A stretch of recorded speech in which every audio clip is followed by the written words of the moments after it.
65, Trump versus Barbara. General Sauer. Mr. Chief Justice, and may it please the court. The Citizenship Clause was adopted just after the Civil War to grant citizenship to the newly freed slaves and their children, whose allegiance to the United States had been established by generations of domicile here. It did not grant citizenship to the children of temporary visitors or illegal aliens who have no such allegiance.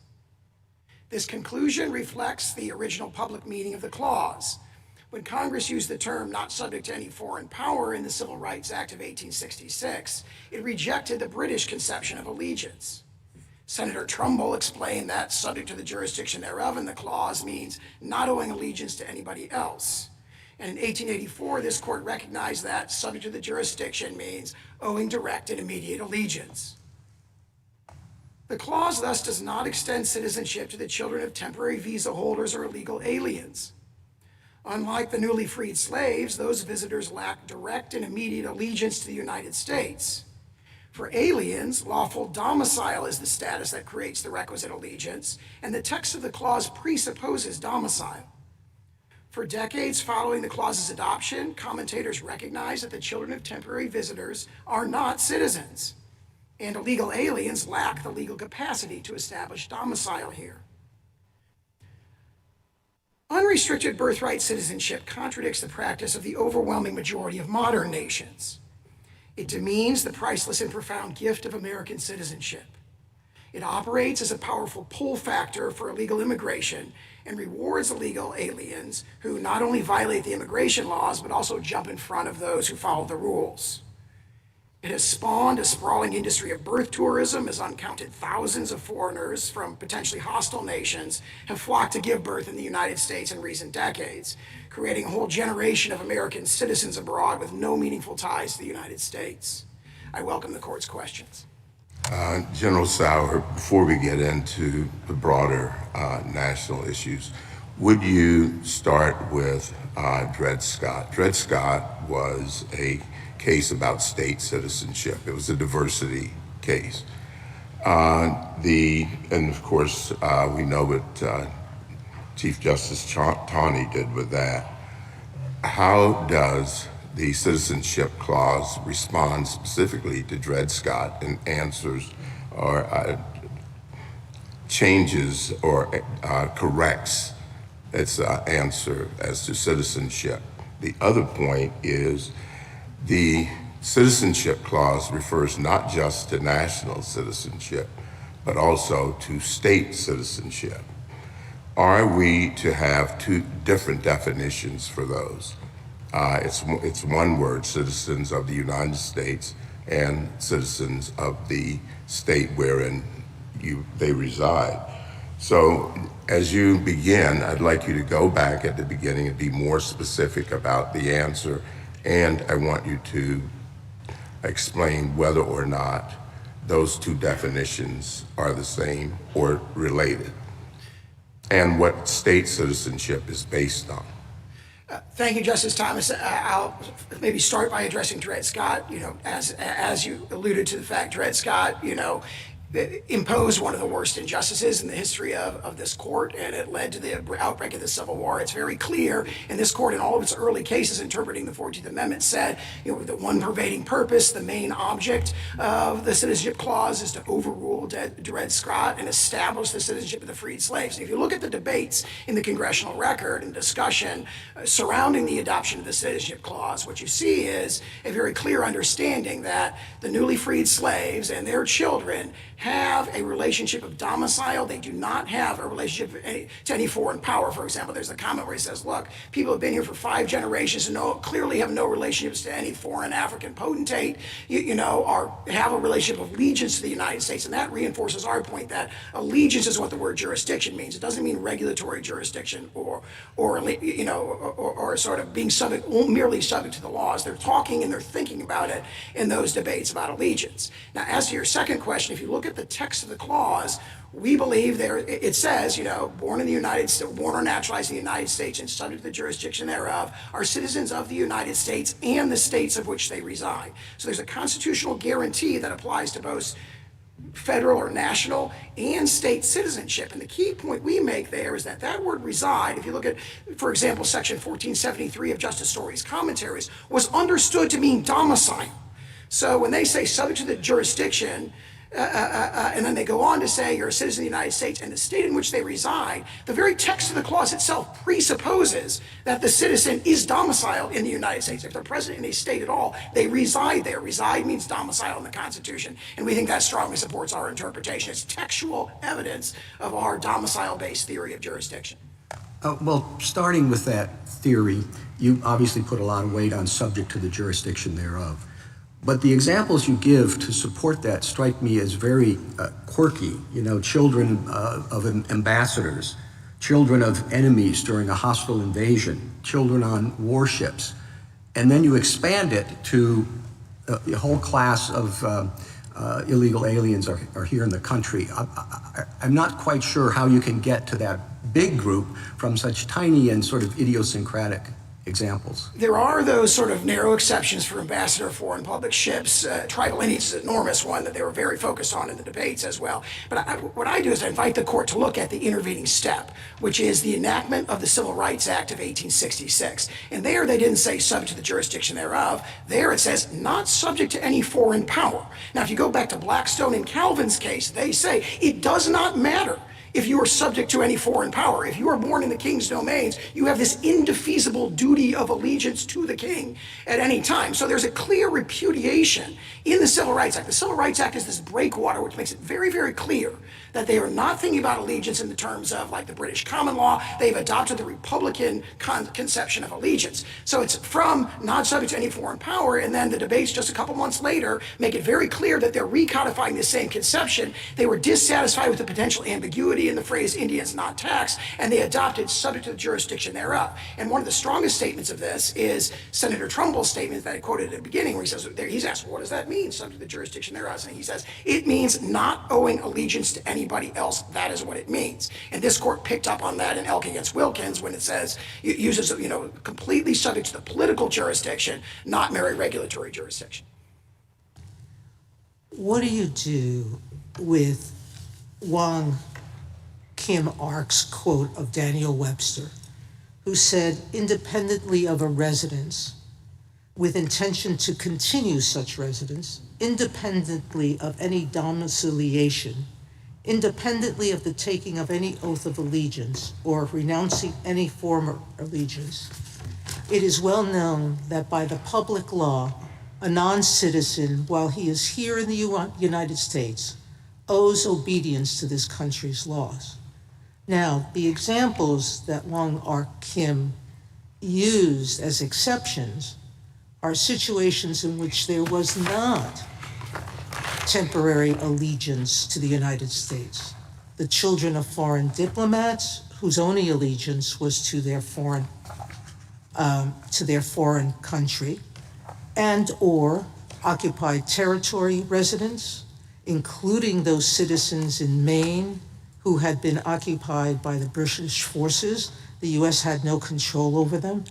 And the whole theory of the Indian tribes was similar. The Indian tribes were analogized to foreign diplomats. So what do we do with that?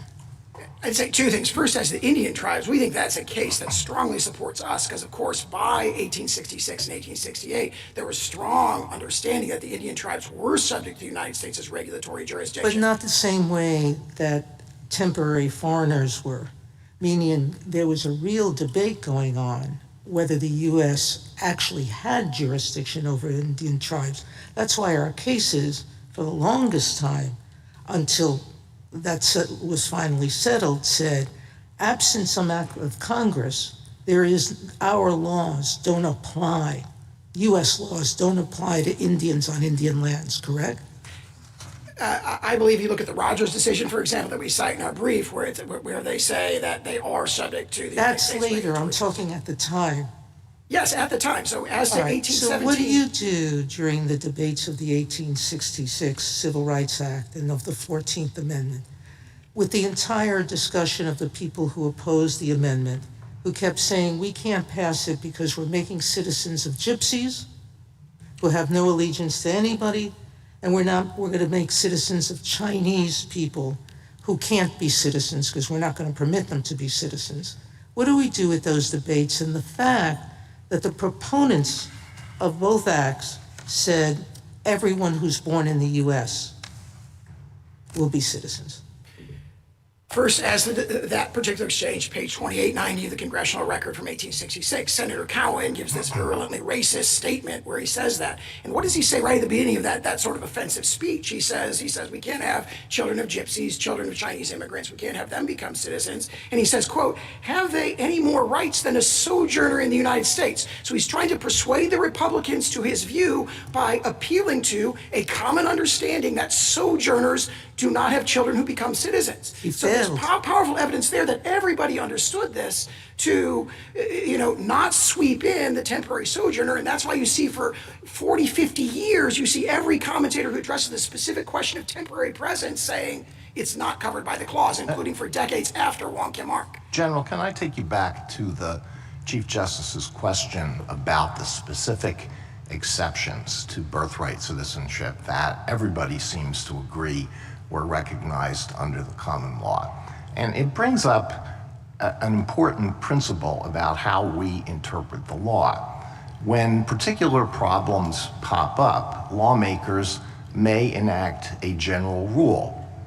When they do that, is the application of that general rule limited only to the situations that they had in mind when they adopted the general rule?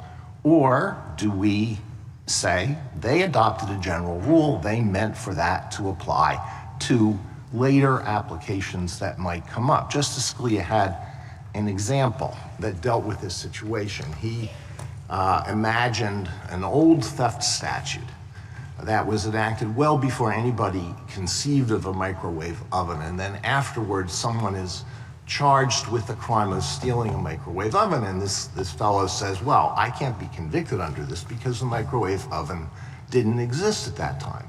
And he dismissed that. There's a general rule there, and you apply it to future applications. And what we're dealing with here is something that was basically unknown at the time when the 14th Amendment was adopted, which is illegal immigration. So how do we deal with that situation when we have a general rule?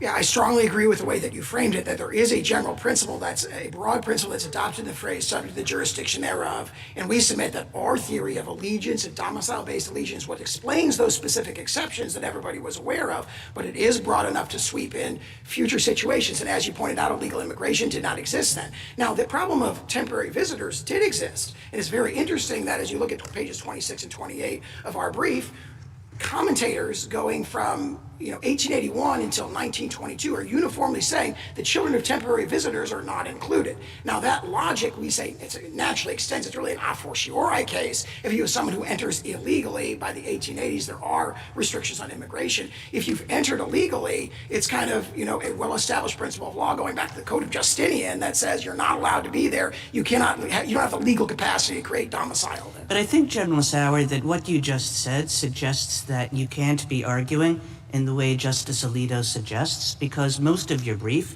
is not about illegal aliens. Most of your brief is about people who are just temporarily in the country, where there was quite clearly an experience of, an understanding of, that there were going to be temporary inhabitants. And your whole theory of the case is built on that group. You don't get to talking about undocumented persons until quite later and at much lesser, I think it's like 10 pages to 3 pages or something like that. So you can't really be going with Justice Alito's theory. You must be saying that there is a principle that developed, that was there at the time of the 14th Amendment. Isn't that right? We agree there's a principle there at the 14th Amendment. It is jurisdiction means allegiance, the allegiance of and this is very strongly reflected in 19th century sources, the allegiance of an alien present in another country is determined by domicile. And that goes back to the Venus or the Pizarro. It goes through the Katza Affair in 1853. It comes right up to Fong Yui Ting and Lau Ao Bu that are decided shortly before Wong Kim Ark. So that's the principle. That principle clearly applies here. I also respectfully disagree. Yeah, and I guess, Mr. General Sauer, you know, where does this principle come from? Allegiance, domicile. Allegiance, I think you point to a Lincoln funeral speech as your primary example of where this principle comes from. It's certainly not what we think of when we think of the word jurisdiction, and I appreciate that jurisdiction has many meanings, but you know, the first meaning is like, if you're subject to jurisdiction, you're subject to the authority of. One doesn't say, oh, what that means is a certain kind of allegiance that domiciliaries have and nobody else does. So the text of the clause, I think, does not support you. I think you're sort of looking for some more technical, esoteric meaning. And then the question comes, okay, if the text doesn't support you, if there's a real history of people using it that way, but as far as I can tell, you know, at the time of the 14th, you're using some pretty obscure sources to get to this concept. Well, I take it straight from the framers' mouths. So, for example, Senator Trumbull was asked, what does jurisdiction mean? He means subject to the jurisdiction. He said, what does that mean? He says it means not owing allegiance to anybody else. He is the principal framer of the Civil Rights Act of 1866. Representative Bigham, who's the framer of the 14th Amendment, is asked, what does it mean in the congressional record at page 1291? He says, within the jurisdiction of the United States of parents not owing allegiance to any foreign sovereignty. And we've cited many, many examples where the congressional debates reflect that. Then you referred to the oration of George Bancroft. That's one of probably 16 sources, but there's at least 13, counting that one in the 12 treatises we cited, pages 26 to 28 of our brief. There is over a dozen sources that specifically address temporary sojourners. In the 5 decades after the enactment of the amendment, every single one of them says, well, temporary sojourners, their children are not included, including for 2 decades after Wong Kim Ark. So, if domicile's the key linchpin to your argument, and I take it that it is, do we look at how domicile was understood in 1868, or do we look at it how it's understood today in context of the INA? The 1868 understanding, I'm not aware of a strong difference between those. Well, here's where I'm going with it. I'm just working within your argument for a moment. Today, you can point to laws against immigration that are much more restrictive than they were in 1868. We really didn't have laws like that we do today until maybe 1880. So if somebody showed up here in 1868 and established domicile, that was perfectly fine without respect to anything, any immigration laws. There they were. And so why wouldn't we, even if we were to apply your own test, come to the conclusion that the fact that someone might be illegal is immaterial? I would first cite Wong Kim Ark on that point, because Wong Kim Ark says you're... Well, I'm not sure how much you want to rely on Wong Kim Ark. But there is a statement in there that says, so long as they are permitted to be here. So Wong Kim Ark, keep in mind that by the time they decide Wong Kim Ark in 1898... but that's 1898. Now I'm looking at 1868, you're telling me is when I should look, and the test for domicile. And the stuff you have about unlawfully present, it's like Roman law sources you're going to. First and second restatements as well, and decisions of this court. So it wouldn't be the INA that would control whether you're capable of having domicile. It would be whatever the law was in 1868. I think that this is addressed by my exchange with Justice Alito from earlier, which is that this concept, jurisdiction, baking in allegiance and domicile is applied to. So Congress could continually restrict who may lawfully be present more and more, and you'd say that would be incorporated into it, even though you're telling us to apply the original meaning of 1868. The original meaning of domicile. And so the question is there any argument that the framers intended to preclude Congress from dictating who can and who cannot establish a lawful domicile here? I don't see any evidence of that in the congressional record, so it's a natural extension. Whose domicile matters? I mean, it's not the child, obviously. It's the parents you'd have us focus on. And, you know, what if, is it the husband? Is it the wife? What if they're unmarried? Whose domicile? Well, in the executive order, it draws a distinction between the mother and the father. It's really the mother's domicile. I think that would matter. Well, but 1868 matters, you're telling us. So what's the answer? The 1868 sources talk about parental. I'm not aware of them drawing a distinction between mother or father, but they say the domicile of the child follows the domicile of the parents. And how are we going to determine domicile? I mean, would we use contemporary sources on what qualifies as domicile in a state, or do we look in 1868 And do we have to do this for every single person? And again, I don't see a strong distinction between those because, of course, domicile is a high-level concept, has been pretty consistent over centuries, which is lawful presence with the intent to remain permanently. That domicile, when you come to a new nation, you say, I'm here to stay, you become part of their political community, and you become akin to a citizen. And that's reflected very strongly in the case I cited before. And just to circle back to Justice Kagan's point, it's striking that in none of the debates do we have parents discussed. We have the child's citizenship, and the focus of the clause is on the child, not on the parents. And you don't see domicile mentioned in the debates. The absence is striking. I think the 19th century sources would say a newborn child lacks the capacity to form a domicile, so they're imputed the domicile of their parents. So I don't think they would have seen a distinction between children and parents. And I point out that their position, like ours, is forced to look at the domicile of the parents because if you look at the exceptions that they accept, like I'm talking about tribal Indians and so forth. I'm talking about in the debates over the 14th Amendment and the Civil Rights Act. It's striking that these concepts aren't discussed in them. I think domicile is discussed. I mean, it's brought up in many. Allegiance, jurisdiction, complete jurisdiction. Well, I mean, here's just a few examples. Page 1679 of the Congressional Record, President Johnson vetoes the first version of the Civil Rights Act, and he says, I can't sign this because it would extend citizenship to the children of, quote, all domiciled aliens and foreigners, even if not naturalized. And you have all the other sources we cited that say, this is a deeply rooted 19th century understanding. It's reflected in the Venus, it's reflected in the Pizarro in 1814 and 1817. It carries through the 19th century, and this court is talking about it in 1892 and 1893 when it's discussing the Chinese Exclusion Tax. Domicile is the key concept that creates allegiance. That's General, You said in your reply brief that the children of slaves who were brought here unlawfully, in defiance of laws forbidding the slave trade, would in fact be citizens. And we can imagine that their parents were not only brought here in violation of United States law, but were here against their will, and so maybe felt allegiance to the countries where they were from. And you say that the purpose of the 14th Amendment was to put all slaves on equal footing, newly freed slaves on equal footing, and so they would be citizens.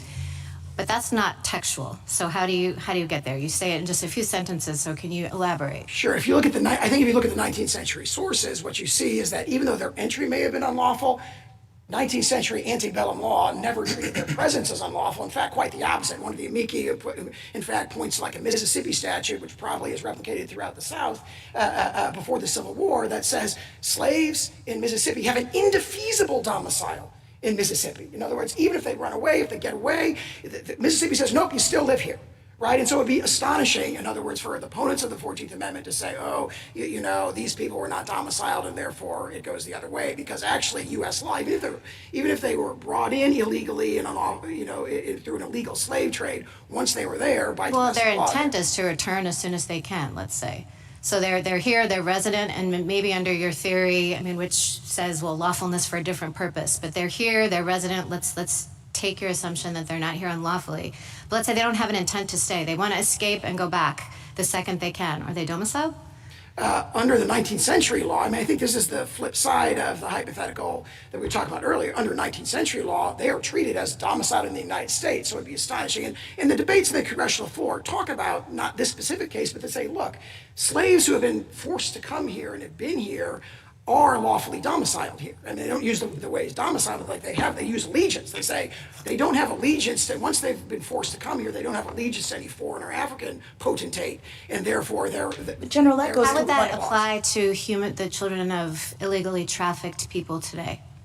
Would the same reasoning apply? It would turn on whether the parents are lawfully domiciled in the United States. So if they're brought in illegally, but then they choose to remain and they want to remain and they're domiciled, you would say that their lawful presence is not dictated by whether they were brought here lawfully or not. And that's different from someone who, say, crosses the border unlawfully. Yeah, I think it would turn on whether their presence is lawful. General, In other words, obviously there may be many other important things that could be done to assist people like that. The question is, if they give birth to someone in the United States, that person naturally a citizen, that would turn, based on the original public meaning of the clause, on the lawfulness of their presence. Are they domiciled? General, can I ask you a question? To follow up on what Justice Gorsuch was exploring with you with respect to domicile.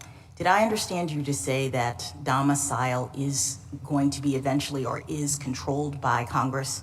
Who is domiciled? I'm struggling to figure out who is domiciled in your argument. The domiciliaries are people who are lawfully present and have an intent to remain permanently. So that's a kind of black letter, understanding of domicile. Now, Congress can't dictate that certain classes of people, legal entrants and so forth, cannot lawfully lack the legal capacity to form a legally binding domicile. But if that's so, then doesn't it make the domicile for the purpose of the 14th Amendment turn then ultimately on Congress's will in a way that the framers did not intend? I mean, my understanding was the framers put this citizenship clause into the Constitution to prevent future Congresses from being able to affect citizenship in this way. Sure. Very briefly, no, I don't think so, because it is up to the alien whether or not they want to be domiciled here. Now, there may be collateral I thought you just said Congress can make determinations as to who counts as being domiciled here. Yeah, so if that's true, then it ultimately would impact, in your theory, whether or not this person can claim that they have citizenship for 14th Amendment purposes based on Congress's determination. And I just thought that's what the 14th Amendment was trying to get away from. Yes, please. Very briefly, I just point you to the discussion in Professor Worman's amicus brief where he talks about this is not a new problem. Going back even to the British common law, there's a situation of people who lack a safe conduct and are passing through the king's domains without permission. And he says the best reading of the common law is they are not under the protection of the king and they're not covered by the rule of birthright citizenship. Thank you, counsel. You mentioned in your briefing and also this morning the problem of birth tourism. Do you have any information about how common that is or how significant a problem it is? It's a great question. No one knows for sure. There's a March 9th letter from a number of members of Congress to DHS saying, do we have any information about this? The media reports indicate estimates could be over a million or 1.5 million from the People's Republic of China alone. The congressional report that we cite in our brief talks about certain hotspots like Russian elites coming to Miami through these birth tourism companies. And I mean, here's the facts about it that I think is striking. Media reported as early as 2015 that based on Chinese media reports, there are 500 birth tourism companies in the People's Republic of China whose business is to bring people here to give birth and return to that nation. Having said all that, you do agree that that has no impact on the legal analysis before us? I think it's, I quote what Justice Scalia said in his Hamdan dissent, where their interpretation has these implications that could not possibly have been approved by the 19th century framers of this amendment. I think that shows that they made a mess, their interpretation has made a mess of the provision. Well, it certainly wasn't a problem in the 19th century. No, but of course, we're in a new world now, as Justice Alito pointed out to, where 8 billion people are one plane ride away from having a child who's a U.S. citizen. Well, it's a new world. It's the same Constitution. It is, and as Justice Scalia said, I think in the case that Justice Alito was referring to, you've got a constitutional provision that addresses certain evils and it should be extended to reasonably comparable evils. He said that about statutory interpretation. I think the same principle applies here, and I think we quote that in our brief. Thank you. Justice Thomas, anything further? Generally, you're getting a lot of questions about immigration, and they harken back, of course, to citizenship, which is defined in or set out in the 14th Amendment. How much of the debates around the 14th Amendment had anything to do with immigration? I think that the principal focus of those debates has to do really not with immigrants, but with the Indian tribes. I mean, obviously the main goal, the one pervading purpose, as this court said in the slaughterhouse cases, was to establish the citizenship of the freed slaves and their children. But they were very concerned about the problem of something that they all accepted as a given, which is that the children of tribal Indians are not within the rule of birthright citizenship. So I think that's what they focus on. We draw an analogy to that, to the issue of temporary sojourners. But there are mentions of temporary sojourning multiple places in the congressional debates, and all of those quotes go in our direction. And there was, Justice Sotomayor brought up Wong King Ark. There was no question in that case that about domicile, was there? I disagree. The court says at the very beginning of its opinion, here are the accepted facts. These are lawfully domiciled here. When it states the question presented, it talks about domicile. When it recites the legal principle at page 693, it says domicile 3 times. And at page 705 at the end of the opinion, it says here's the single question we've decided. We've decided that Chinese immigrants with a permanent domicile and residence here fall within the rule of birthright citizenship. Justice Alito?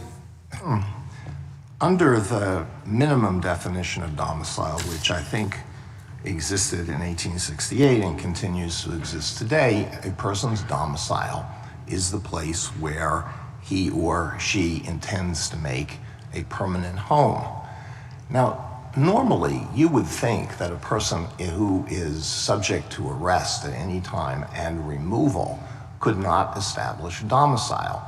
But we have an unusual situation here because our immigration laws have been ineffectively and in some instances unenthusiastically enforced by federal officials. So there are people who are subject to removal at any time if they are apprehended and they go through the proper procedures. But they have in their minds made a permanent home here and have established roots. And that raises a humanitarian problem. And I wonder if you could address that. If I may, one legal and one humanitarian. The legal point is if you look at those cases, for example, Carson against Reed, Park against Barr, this court's decisions in Elkins and Toll against Marino, they talk about the legal capacity to create a domicile, excluding someone who may have the subjective intent, which otherwise would be determinative, as being excluded. On the humanitarian point, I would point out, as I said at the beginning, Justice Alito, that the United States rule of nearly unrestricted birthright citizenship is an outlier among modern nations. It's a very small minority of nations that have that rule. For example, every nation in Europe has a different rule, and the notion that they have a huge humanitarian crisis as a result of not having unrestricted birthright citizenship, I don't think is a strong argument. And I point out, obviously, for reliance-related reasons, this executive order applies only prospectively, and we ask the court to rule only prospectively. Justice Sotomayor? I agree with you what the European nation's rule is, but England was always different, wasn't it? Not until 1983 it changed. That's not quite true. The Wong Kim Ark does a wonderful job of laying out the English rule. And you claim it was different, but there isn't any treatises or scholars who say it's different. English rule was always by birth. Other countries were not by birth. Let me just go to the implications of what you're asking us to do. You are asking us to overrule Wong Kim Ark? Well, Wong Kim Ark's parents were domiciled in the U.S., but they owed loyalty to China. They eventually returned to China. So they didn't have a primary allegiance to the United States. So you're not asking that. Are you asking us to overrule then our cases, one of which said that a child of illegal aliens was a citizen? You're asking us to overrule that. No, first of all, we're not asking you to overrule Wong Kim Ark. We agree with the are holding of asking Wong us Kim Ark to- and much of the reasoning. And then as to those later cases starting in 1966, where the court makes sort of, unreasoned references to this Wait a issue. minute, Hin Tak Yu Lus, the respondent unlawfully overstayed her visa and gave birth to a child here. The court, Harlan II, wrote, the child is of course an American citizen. That person wasn't domiciled here lawfully. So you're asking us to overrule that case? I wouldn't say we're asking you to overrule. We think that's similar to a drive-by jurisdictional ruling where there's a simple statement that's not debated. There's no further analysis of it. There's really an assumption there. And we think that's similar to cases where the court just assumes jurisdiction without discussing it. When we ruled in Trind that Indians could not become citizens, The government then after began to unnaturalize many Indians who had been sworn in as citizens. You asked us to concentrate only on the prospective nature of the citizens' order.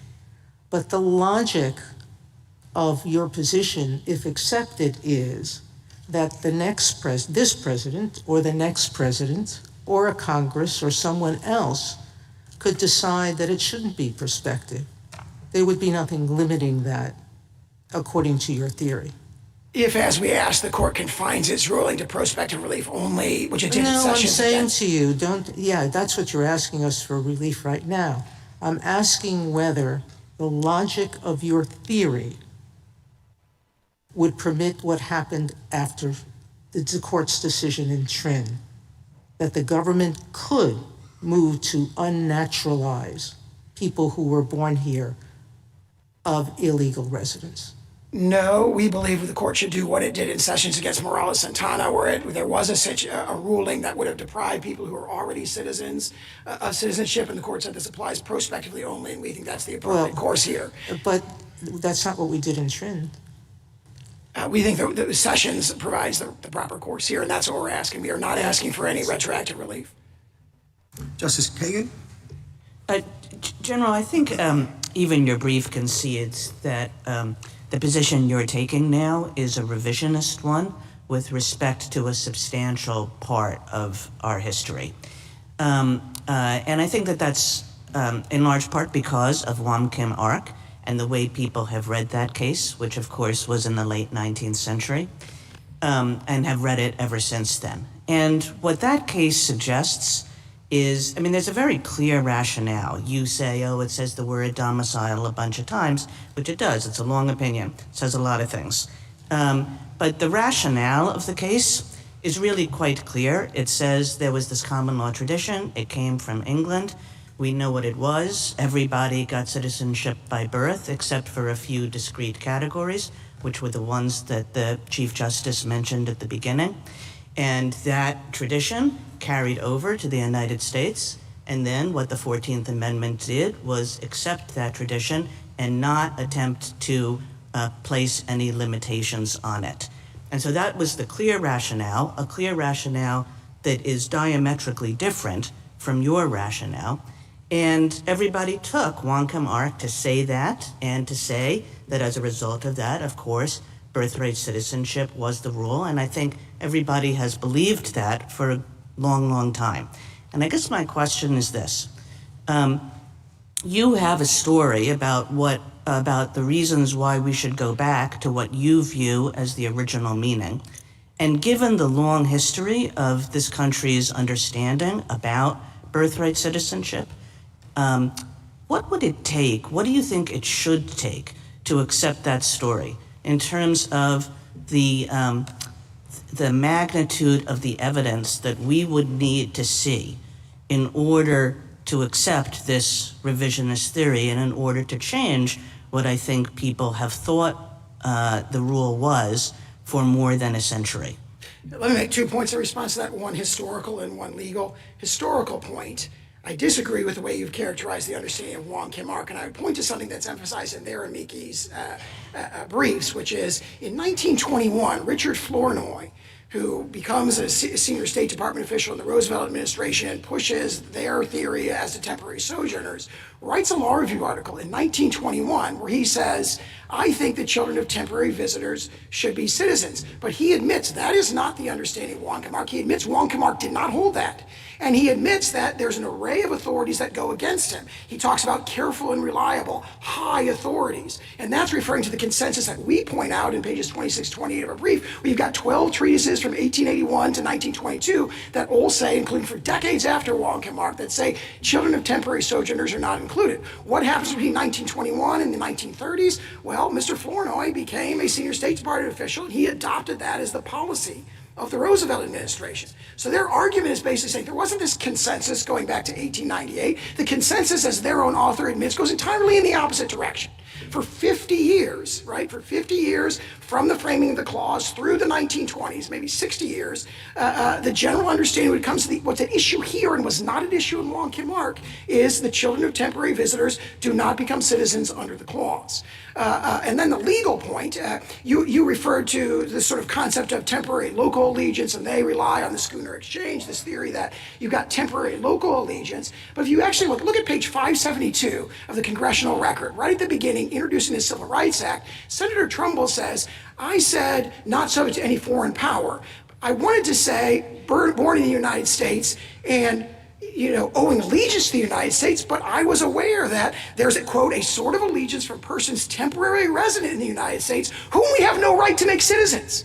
So Senator Trumbull says the reason I haven't adopted the language and meaning that they say should be packed into these provisions is that everybody knows that the children of temporary visitors should not be citizens. Thank you, General. Justice Gorsuch? Just to follow up on that point, General, one interesting counterpoint about the understanding of Wong Kim Ark that followed with respect to temporary sojourners. And I take you've got your well-taken points. But there was, of course, John Marshall Harlan, the great dissenter, who dissented in Wong Kim Ark and later gave a bunch of lectures. And he posed the question about the sojourners. Suppose an English father and mother went down to the hot springs to get rid of the gout, and while there they have a child, now back in England. Is that child a citizen of the United States, born of the jurisdiction thereof by mere accident of birth? And he says, under Wong Kim Ark, he is. And he continues, I was one of the minority, and of course I was wrong. Now, I'm sure that was tongue-in-cheek, but now, what do you do with that? I say two things in response to that. First of all, he gave a speech, but we have 12 uncontradicted treatises that say the opposite, that is not what Wong Kim Ark means, and that's not the meaning of the clause. But also, I make a more fundamental point. When you're looking at Wong Kim Ark, one of the dissent has this dominant theme that like you can't be doing this because you can't make and we all agree, or it's obvious that the children of temporary visitors do not become citizens. And how does the majority opinion address that? It says domicile 3 times when it recites the legal rule. It says permanent residence and domicile when it decides the holding. So the court should be bound by what it says. This is what we're deciding. And again, on page 75, it says this is the single question. Now, there's been a lot of discussion up to that point, but at the very end, they said the single question we've decided is the citizenship status of the children of Chinese immigrants with a permanent residence and domicile in the United States. Do you think Native Americans today are birthright citizens under your test and under your friend's test?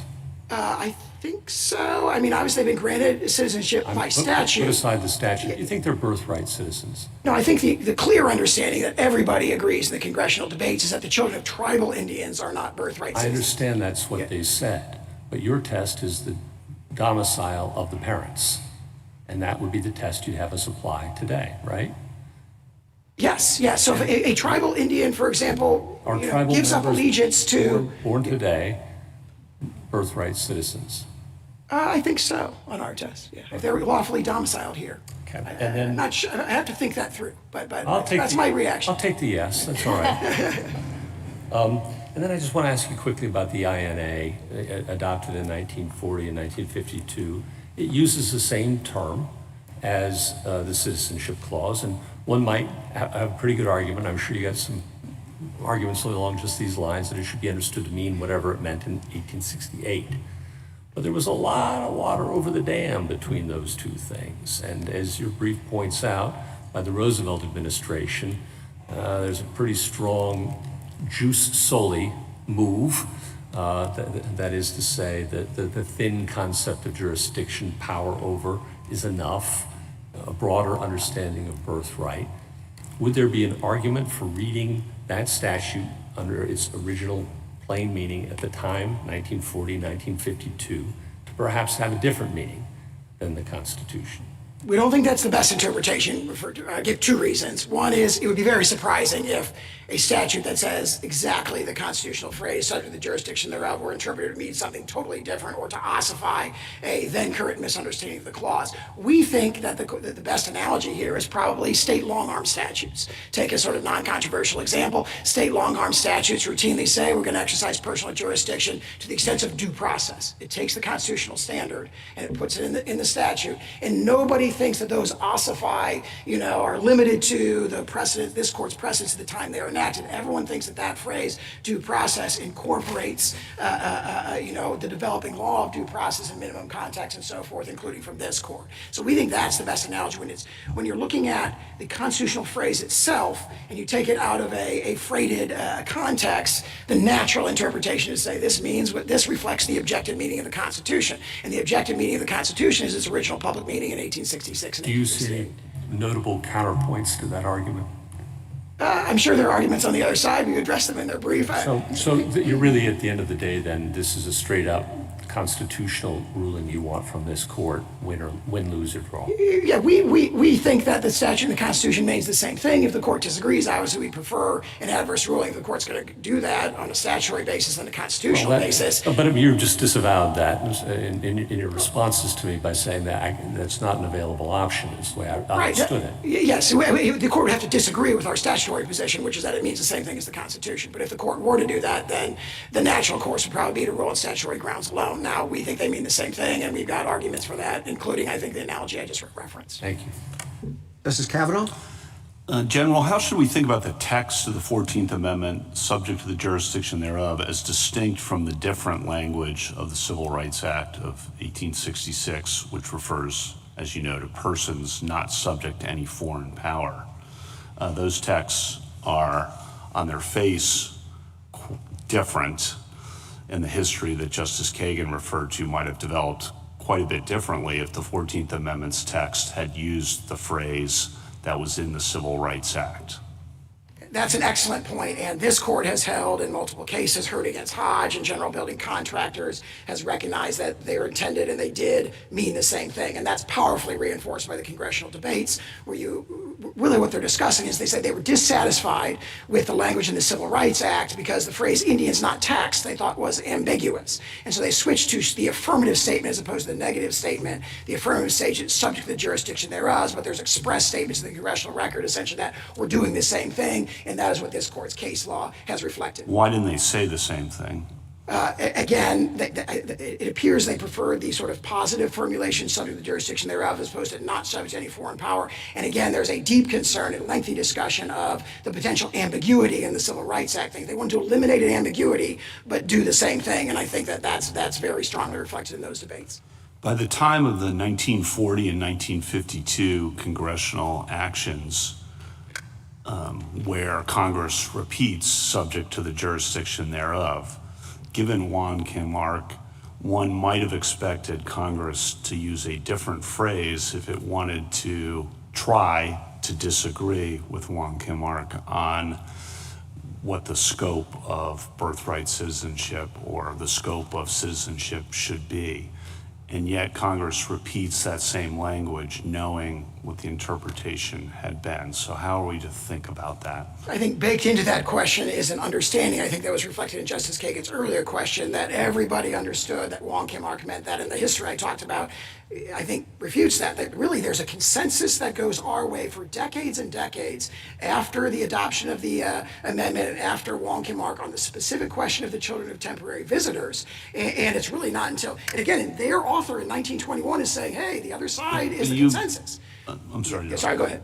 But there's executive branch interpretations and others. And if you're in Congress in 1940 and 1952 and you want to limit the scope of Juan Kim Ark or to eliminate ambiguity, why do you repeat the same language rather than choosing something different? For example, you could use the language from the Civil Rights Act of 1866 or some similar formulation if your idea in 1940 and 1952 was to not have ambiguity or not have an overly broad scope. I think if you look at the structure of that statute, where it's 1401A and then B through H. A, and it says these are the people who are entitled to birthright citizenship. A is the constitutional standard, and then B through H are all the categories that Congress has super added to that. I think the natural inference is that Congress is codifying, which it was consciously doing in 1941, pulling all the naturalization rules and immigration rules together into one statute and said,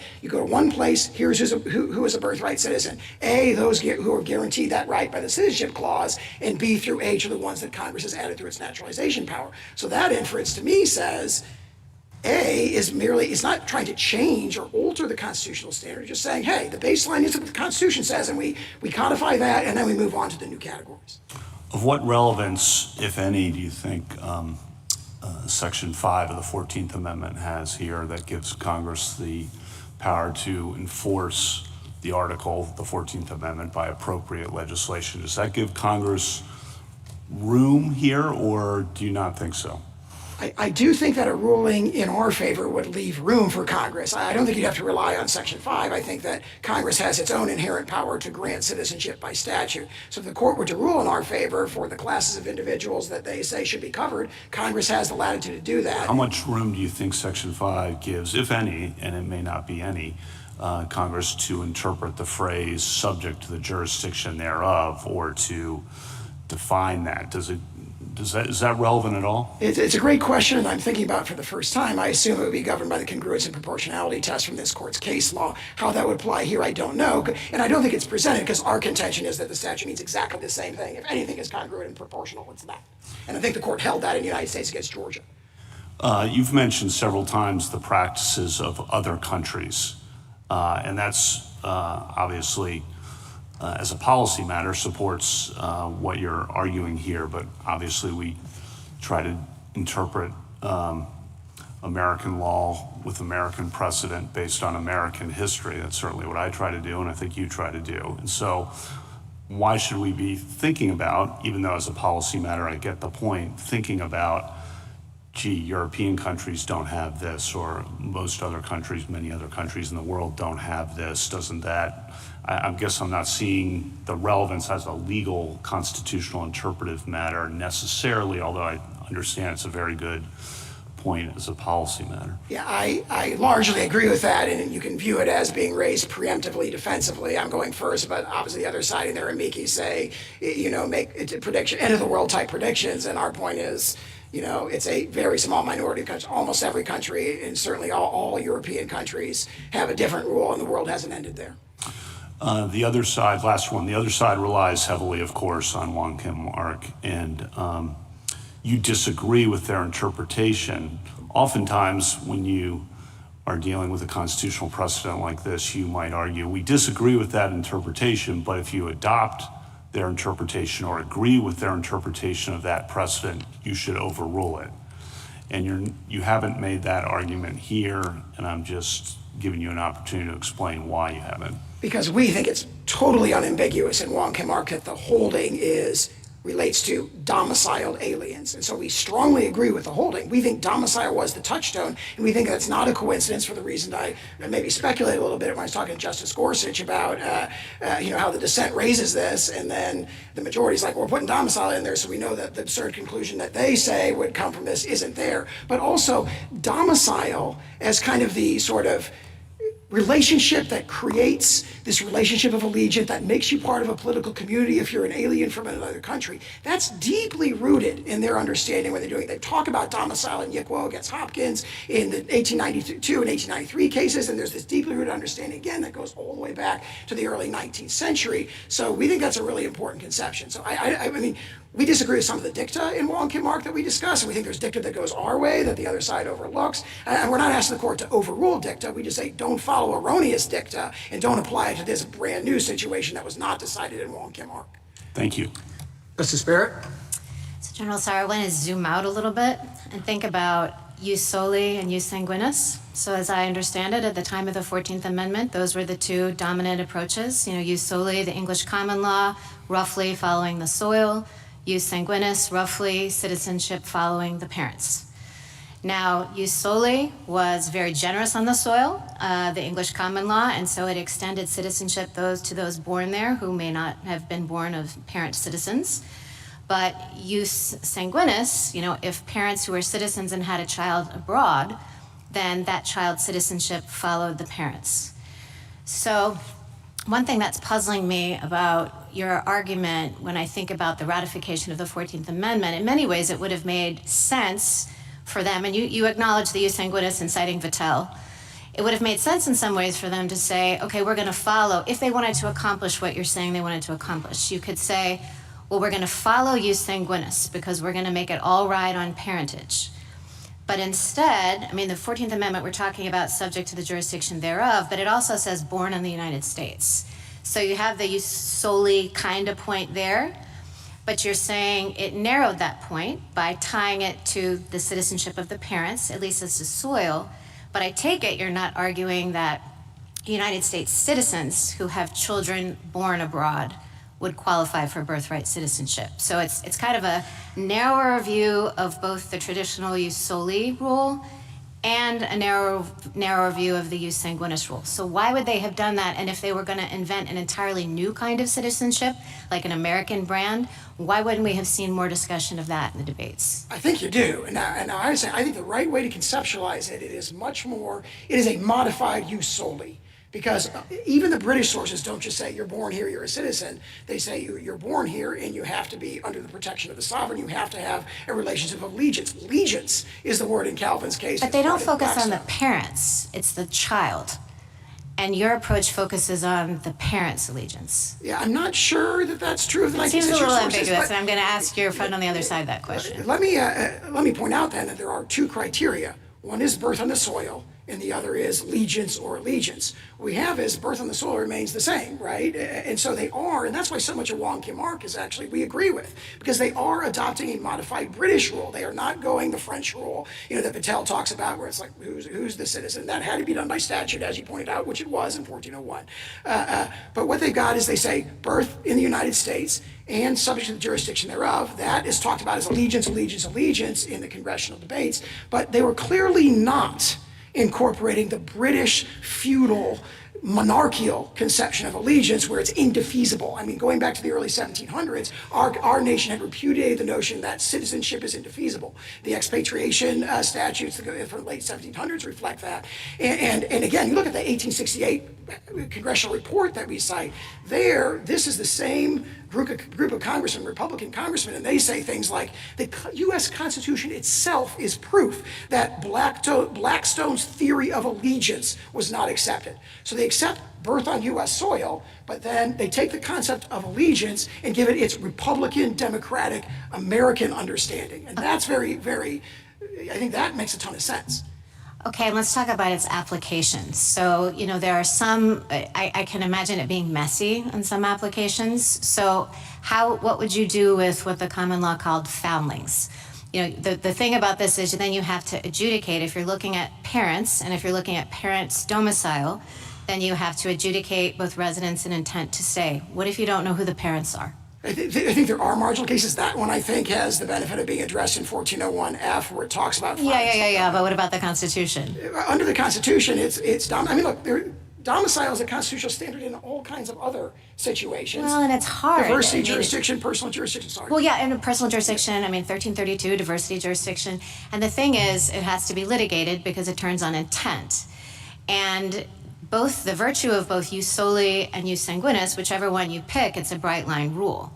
How would it work? How would you adjudicate these cases? You're not going to know at the time of birth for some people whether they have the intent to stay or not, including U.S. citizens, by the way. What if you have someone who is living in Norway with their husband and family, but is still a U.S. citizen, comes home and has her child here and goes back?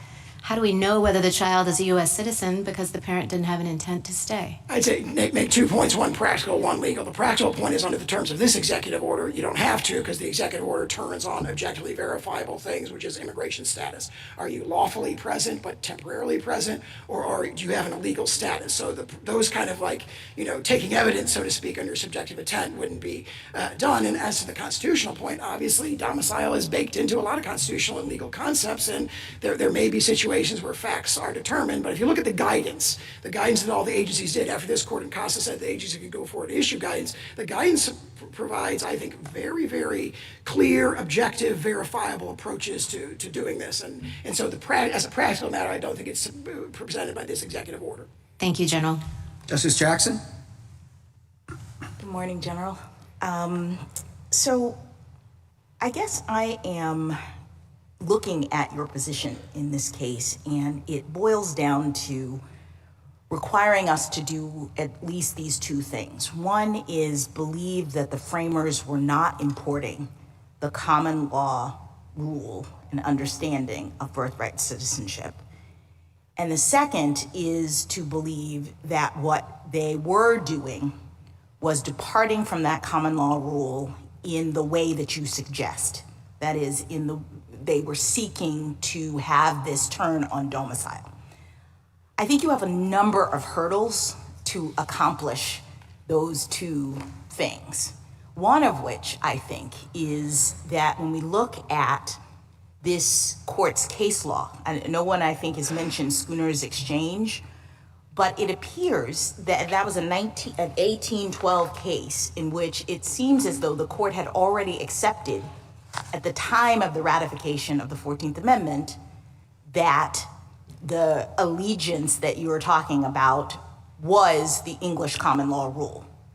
That, in other words, allegiance meant that you are covered by the laws of the jurisdiction, that you can rely on that jurisdiction's protection. That's what allegiance meant. Now, you're saying today, no, allegiance meant something about loyalty or that kind of idea. But if the Supreme Court had, prior to the 14th Amendment, established that allegiance meant the common law definition, I think your first hurdle is to help us understand why we would believe that when the 14th Amendment was ratified, the framers weren't just incorporating what we had previously said it meant. Page 572 of the congressional record directly addresses this. They say the concept of temporary and local allegiance from the Schooner Exchange is what is meant by, or temporary and local jurisdiction from the Schooner Exchange is what is meant by the word jurisdiction in the 14th Amendment. Senator Trumbull says, I thought about saying owing allegiance, but again, quote, there's a sort of allegiance from persons temporarily resident in the United States whom we have no right to make citizens. So he expressly and consciously rejected reliance on Schooner. What do we do with, I mean, that's a debate, and it's a discussion, very valid, but then we have a subsequent debate between Fessenden and Wade, where the same concept comes up, and it becomes clear, at least from Senator Wade's perspective, that that's wrong. So Fessenden, and I'm not sure whether these are senators, I apologize. Fessenden says, suppose a person is born here of parents from abroad temporarily in this country. Wade responds, the senator says a person may be born here and not be a citizen. I know that is so in one instance, in the case of the children of foreign ministers who reside near the United States, et cetera, et cetera. So it appears as though in that exchange, at least Senator Wade believed that the English common law understanding of what it means to have allegiance, to be a temporary person on the soil, was what was being adopted. Yeah, that exchange strongly supports us. If you look at it in context, Senator Wade has introduced a version that says only birth on U.S. soil and doesn't have any allegiance or jurisdictional element to it. And so Senator Fessenden stands up and says, well, that can't be right, because, obviously, what about the children of temporary visitors? It has this, it's another one of these statements that has this appeal to a background understanding that we all agree that the temporary visitors, their children do not become citizens. And then Senator Wade has to kind of backtrack and say, well, what are the children of ambassadors? And in the end, Congress does not adopt Senator Wade's proposal. So we think that to the extent you can draw an inference from that, the inference strongly supports us. All right, well, let me just ask you about why we wouldn't see in the 14th Amendment anything about parental allegiance. Several of my colleagues have talked about the fact that your view of this turns on what the status of the parents are, and not the child, as would the born in the United States view of it. Can you help us understand why we wouldn't expect to see a mention of parents in the text of this Amendment? I think it was well understood that, for example, children cannot, newborns cannot form domicile, so it followed, every 19th century. That assumes domicile is in the test, and I'm asking you, how do we know that Congress did adopt the test that you say it adopted? Yeah, when you're looking at 19th century conceptions of allegiance, the notion that the allegiance, again, we say domicile is instantiating the concept of allegiance for aliens as opposed to citizen.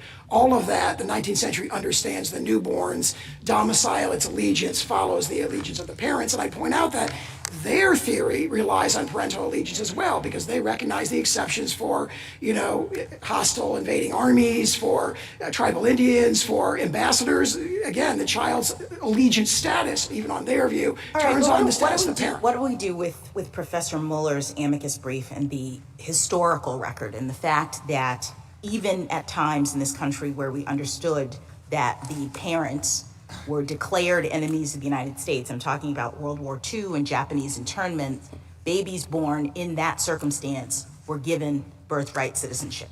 So it seems as though this concept of allegiance of the parents really wasn't driving birthright citizenship, at least at this period of our history. So are you saying this is wrong, or they shouldn't have gotten birthright citizenship? Well, if they were domiciled here, yes, they should have. If they were temporarily present, then no. But the executive practice we can see from the 1930s. How does the temporary presence run with your concept of allegiance? I'm not sure I understand. So can you be clear? Are you saying that only people who are domiciled here, as you define it, can form the necessary loyalty to the United States? It's not allegiance is not a question of subjective loyalty. Okay. It is something you owe. It's a reciprocal relationship between the citizen, whether they want it or not, they have that allegiance. And I think it's powerfully... On the basis of what?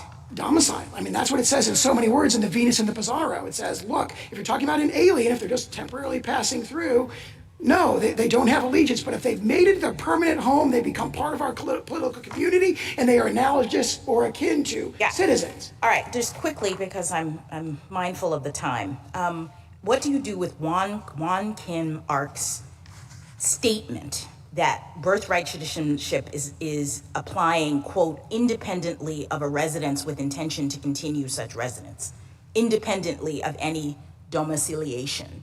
I know that they use domicile, it's a fact in the case, but that's not a part of their holding. It's not what the reasoning turns on, correct? I believe you're quoted from page 693 of that opinion. It goes on to say, not citizen terms on that, but the duty of obedience to our laws. It doesn't take the further step at that point and say, therefore, if you have temporary local allegiance, you're a citizen. And immediately before that, you have that page 693 summary of the court's holding, where it says domicile, domicile. Won Kim Ark incorporates a domicile requirement. That is the holding. It's definitely clearly expressed in the holding. All right, one final thing, perspective. You say perspective, we're supposed to do this. Don't worry about the people who are already here and who would not qualify under your rule. How does this work? Are you suggesting that when a baby is born, people have to have documents, present documents? Is this happening in the delivery room? How are we determining when or whether a newborn child is a citizen of the United States under your rule? And I think that's directly addressed in the SSA guidance that's cited in our brief. What SSA says is there's currently a system where, for example, social security numbers are generated based on the birth certificate. They say this can still be, for the vast majority of instances, completely transparent. You will still get a... No, not transparent. I'm just talking about the particulars, because now you say your rule turns on whether the person intended to stay in the United States. And I think Justice Barrett brought this up. So are we bringing pregnant women in for depositions? What are we doing to figure this out? No, as I pointed out earlier, the executive order turns on lawfulness of status. So if you give birth to a baby in the hospital right now, it gets the birth certificate in the system. There's a computer system. So there's no opportunity, there's apparently no opportunity then for the person to prove or to say that they actually intended to stay in the United States. Absolutely not. The opposite is true. Their opportunity to dispute if they think they were wrongly denied, which would only happen in a tiny minority of cases, is directly addressed in that guidance. After the fact. Yes. After their baby has been denied citizenship, then we can go through the process. Yes. And the way that, I'm summarizing because I'm not an expert. Yes. computers, but there's a computer program that currently automatically generates a social security number. SSA says, look, a social security number, non-citizens can have them if they have work authorization, so it doesn't prove citizenship. We'll give you a social security number, provided that the system automatically checks the immigration status of the parents, which there are robust databases for, and then it appears no different to the vast majority of birthing parents. Thank you. Thank you, counsel.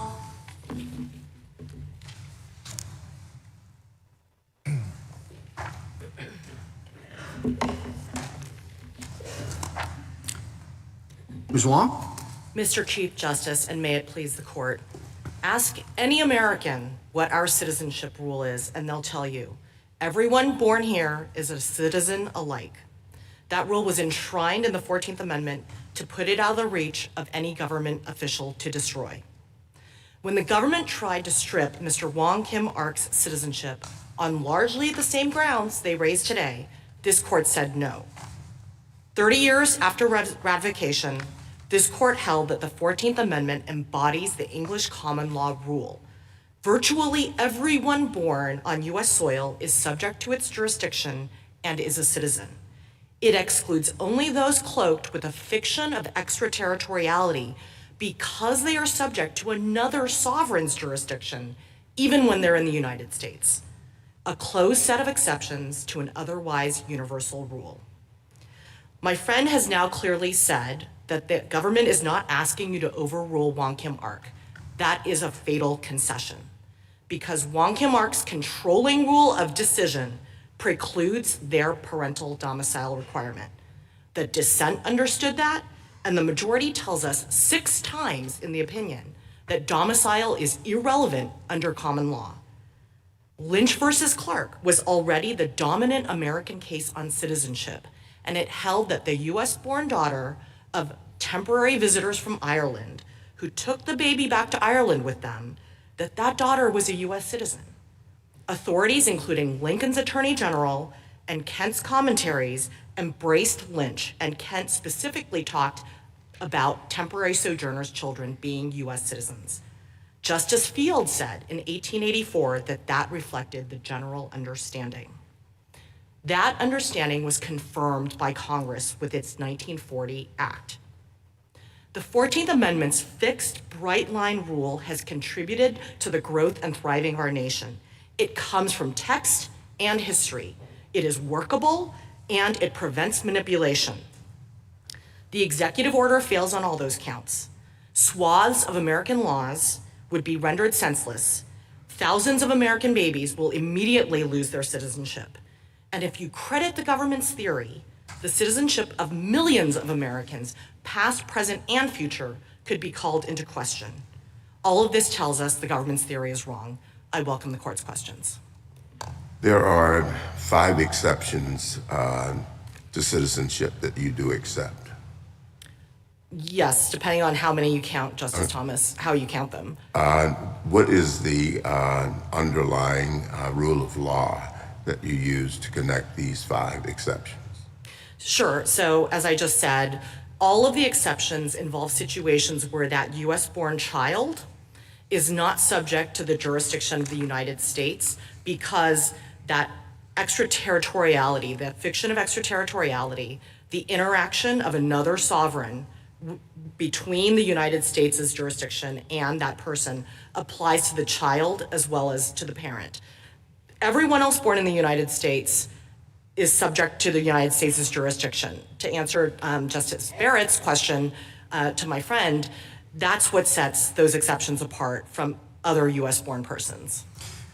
We've heard a lot of talk about Wong Kim Ark, and you dismiss the use of the word domicile in it. It appears in the opinion 20 different times, and including in the question presented and in the actual legal holding. And the government doesn't want it to be overruled because it's willing to rely on that particular fact in that case. Isn't it at least something to be concerned about, to say that since discussed 20 different times and has that significant role in the opinion, that you can just dismiss it as irrelevant? Well, Mr. Chief Justice, I think we have to look at what the controlling rule of decision is in Wong Kim Ark. Justice Gray takes pains in the majority opinion to set out his analysis. He first starts with a premise that in construing the 14th Amendment Citizenship Clause, we look to the English common law. That was the rule that applied from the colonial era on, at least for the colonists and for European immigrants. He then says, look, Chief Justice Marshall tells us in the Schooner Exchange what subject to the jurisdiction means. Again, looking to the English common law. Under English common law, if you are born in the dominions of the sovereign, you owe natural allegiance. And those who are present in the dominions of the sovereign owe temporary allegiance for as long as they're present. The only exceptions, again, at common law were ambassadors, people born on foreign ships, and people who were born during periods of foreign occupation. He then gets to the government's favorite page, 693, where he says, look, we have had this rule in the United States as to citizenship, at least for white Americans, from before independence. The purpose of the 14th Amendment was to embrace that universal rule of birthright citizenship, to embrace and incorporate the common law exceptions with the single additional exception of the pre-existing exception for tribal Indians that we had in the United States, which is an analogous exception, and that's the closed set of exceptions. You can't make sense of the holding in the case without looking to the controlling rule of decision, which is the common law. And I think my friend agrees that under English common law, domicile was not relevant, and the children born to temporary visitors in the territory of the sovereign were always considered birthright citizens. Well, Ms. Wong, I mean, everything you say strikes me as, yeah, that's the way I read it too, but then what are those 20 domicile words doing there? Like, you can, take some of them and say, they were just summarizing the facts of the case, but not all of them. And why did they keep on, why did they sprinkle that in the opinion? Well, I think, again, those were the stipulated facts in the case. And it's clear we have textual evidence in the majority opinion that they were simply saying this is an a fortiori application of that controlling rule that comes from the English common law. Justice Gray writes, again, after setting out the English common law rule and the exceptions with the single additional exception for children of members of Indian tribes, that the amendment in clear words and manifest intent includes the children born within the territory of the United States of all other persons of whatever race or color domiciled within the United States. And as was pointed out earlier, the very next part of that same paragraph, he cites to Webster talking about Thrasher's case. And he says, people who are born in this country owe allegiance independently of a residence within, foreign nationals owe allegiance independently of a residence with intention to continue such residence, independently of any domiciliation, and independently of taking any oath of allegiance, which is totally contrary to both the government's theory of dual allegiance or partial allegiance and to the theory of domiciliation. I mean, I might agree with you if domicile had simply been sprinkled in the opinion, but in Wong Kim Ark, it's a long opinion, but it begins by saying, here's the question, and it ends by coming back to the question. And it says, here's the question, stated at the beginning of the opinion, namely, whether a child born in the United States of parents of Chinese descent who at the time of his birth are subjects of the Emperor of China, but have a permanent domicile and residence in the United States and are there carrying on business, and he states the diplomatic exception, and he says, for the reasons above stated, this court is of the opinion that the question must be answered in the affirmative. So why put domicile in? Sometimes it's hard to figure out what is the holding of the case. Here he tells us this is the holding of the case. Why put domicile in there?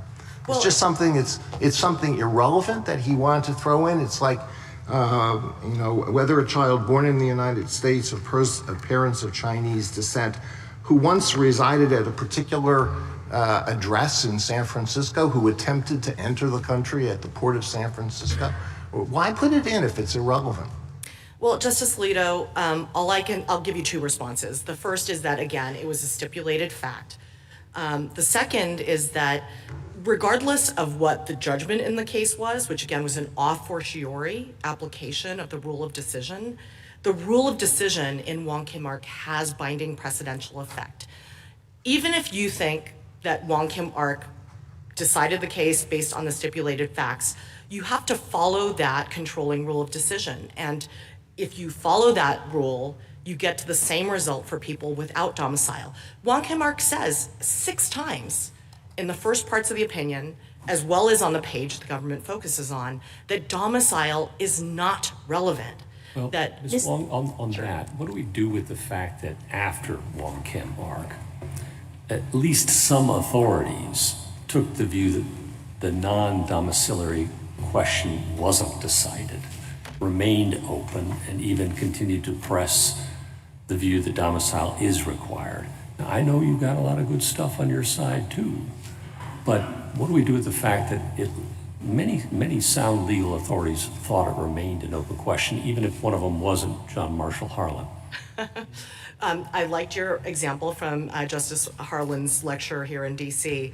So here's what I would say. All of the government's citations in their brief generally either were rejected by Wong Kim Ark expressly if they I'm talking predated Wong Kim Ark. post. If we're trying to understand how the legal community understood what happened in Wong Kim Ark, Sure. it seems to me it's a mess. So- And maybe you can persuade me otherwise. I think I can, Justice Gorsuch.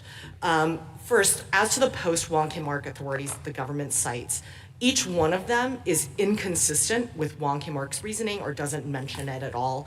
Most of them have very little reasoning at all.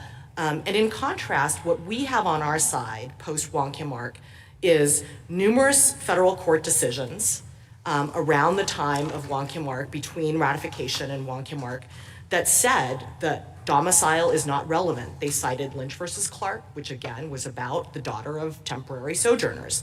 We have the 6th edition of Kent, which was cited in Wong Kim Ark, and of course was then cited after Wong Kim Ark was decided by many authorities, again discussing temporary sojourners.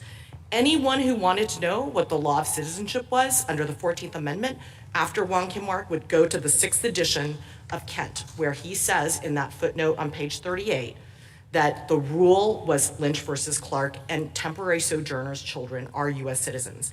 We have members of Congress speaking on the record on debates on immigration laws, where they were finally passing these immigration restrictions that Senator Cowan wanted.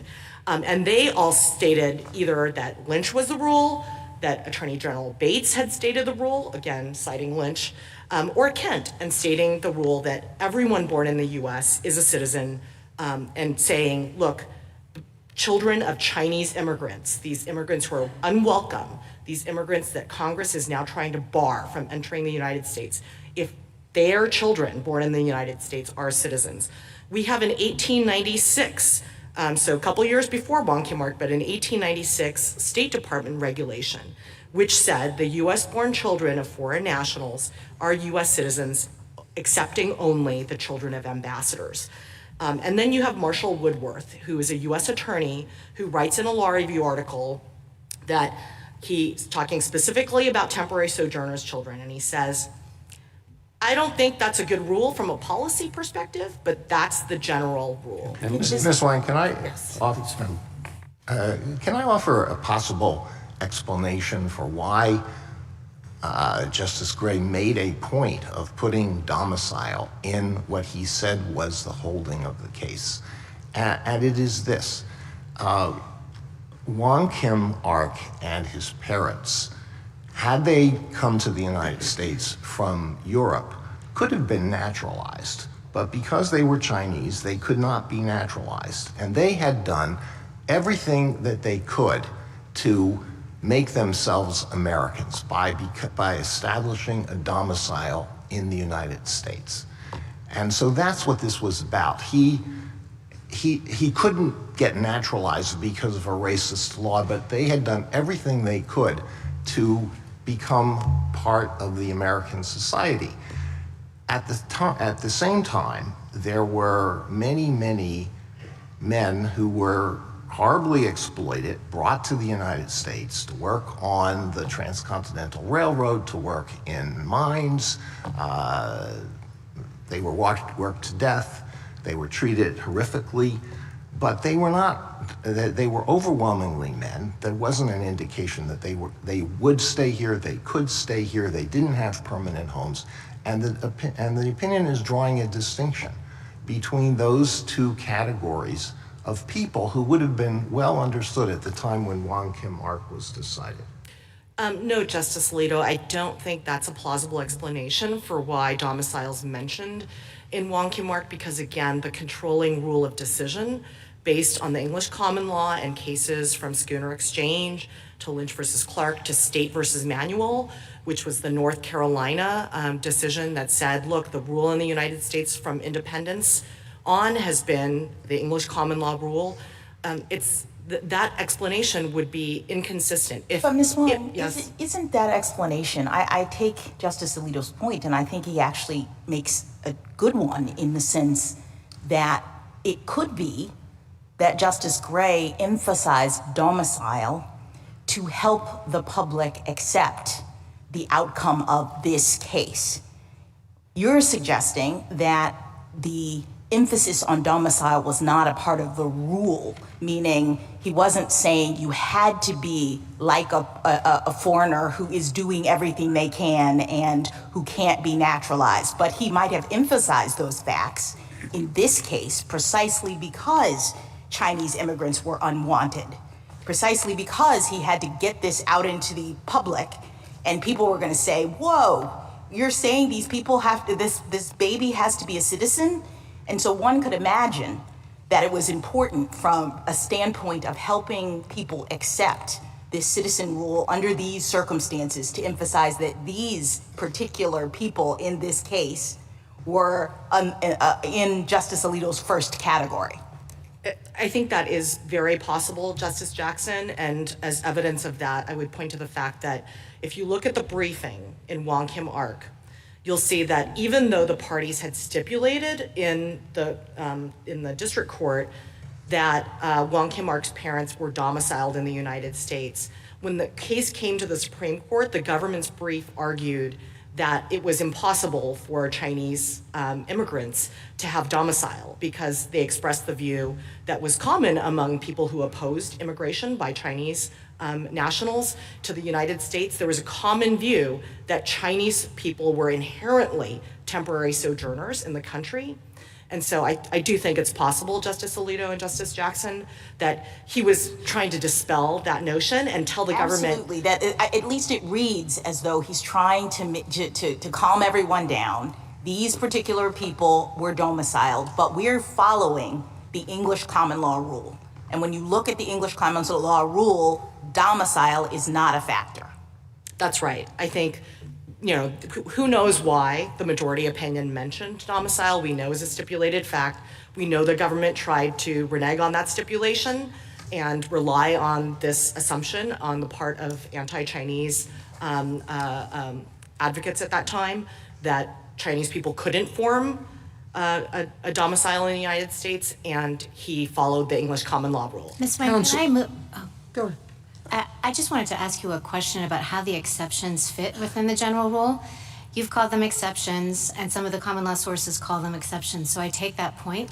But if we think of use solely as tied to the territory, and we look at the exceptions as territorial in a sense, then they seem kind of like natural outgrowths of that rule, and this is what I mean, and this is where I want your help with how the exceptions played out in practice.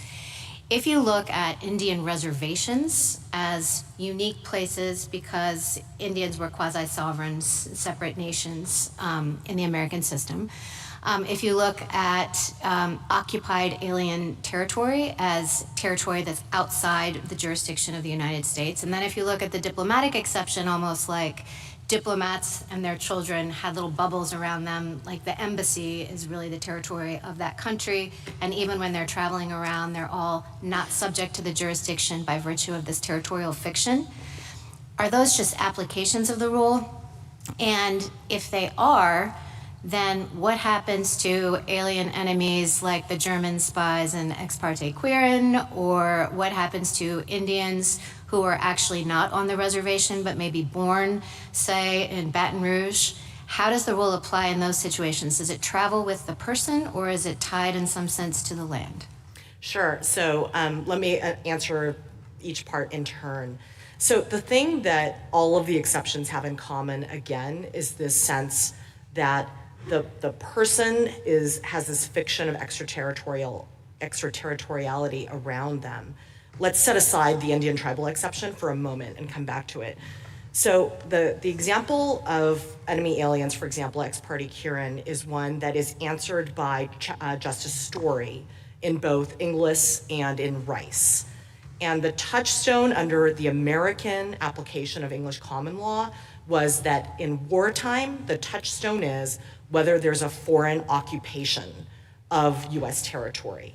So, And that's, just to interrupt for 1 second, Sure. to clarify, and that is territorial. Sometimes, it just seemed to me that the rule varied. Sometimes it was stated as enemy alien, and sometimes it was focused on occupied territory. Sure. So the rule, I don't think there's a separate rule for enemy aliens, and the government's briefs describe the exception as an enemy alien exception. I don't think that is the best way to think about it.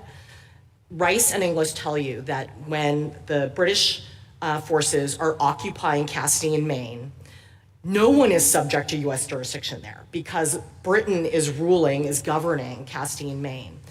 And Justice Story explains, look, if the U.S. then retakes that territory, babies who are born to U.S. citizens by what he called post limine become U.S. citizens. So that's the way to think about any wartime situation, enemy aliens or otherwise. As we heard earlier, Professor Muller's amicus brief tells us how we've thought about enemy aliens in wartime. Even in World War II, when the United States was detaining Japanese nationals who were deemed enemy aliens of the United States, when those enemy aliens had babies in these detention camps, everyone agreed that those babies were U.S. citizens. And Professor Muller goes on to explain that there are many cases of those U.S. citizens going on to a lifetime of government service to the United States. Everyone agrees those babies are U.S. citizens like everyone else. So again, the touchstone for enemy aliens is. So what about Indians? What about the Indian who's off the reservation or born off of a reservation? Sure. So to start with the basics, I'll refer to the Indian tribal exception just to use the term of art.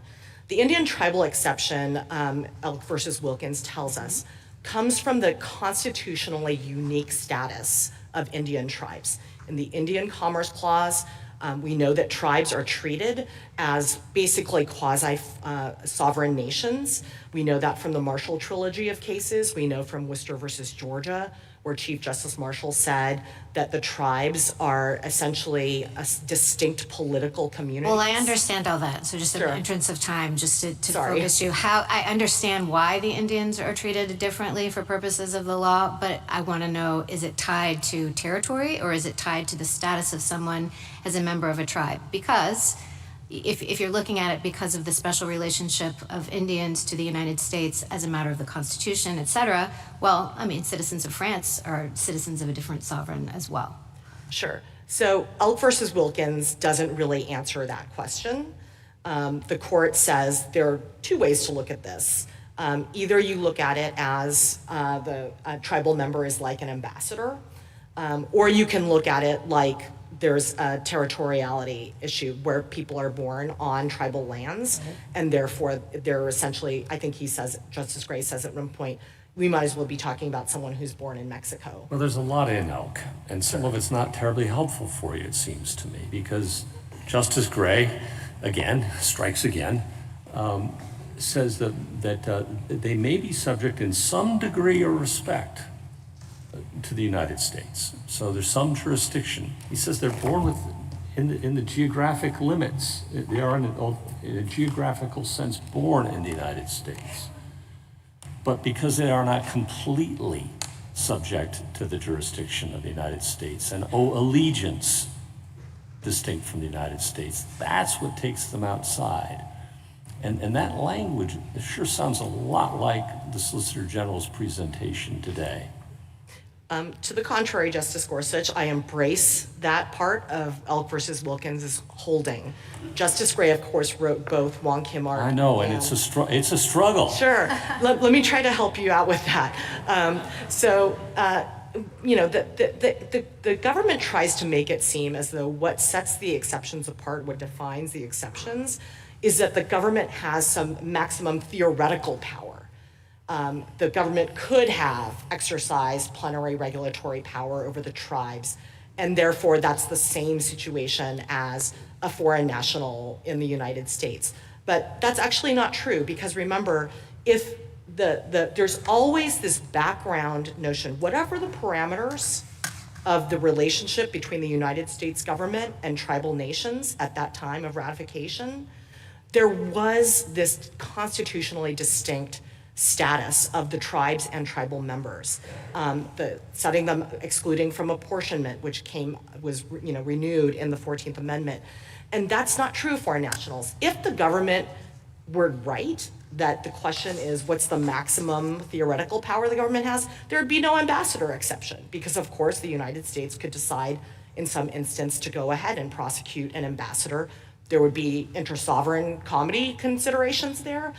That's how you define the exceptions. And as Wong Kim Ark says, Elk versus Wilkins has no bearing on the question of foreign nationals. Ms. Wang, on the earlier answer you gave to Justice Gorsuch on the temporary sojourners cases, those were distinct cases, correct, where the parents had come to the U.S. and didn't want to give citizenship to their kids, took them out immediately, correct? I'm sorry, Justice Sotomayor, I'm not sure which cases you're referring to. All right, that we can look at. Okay.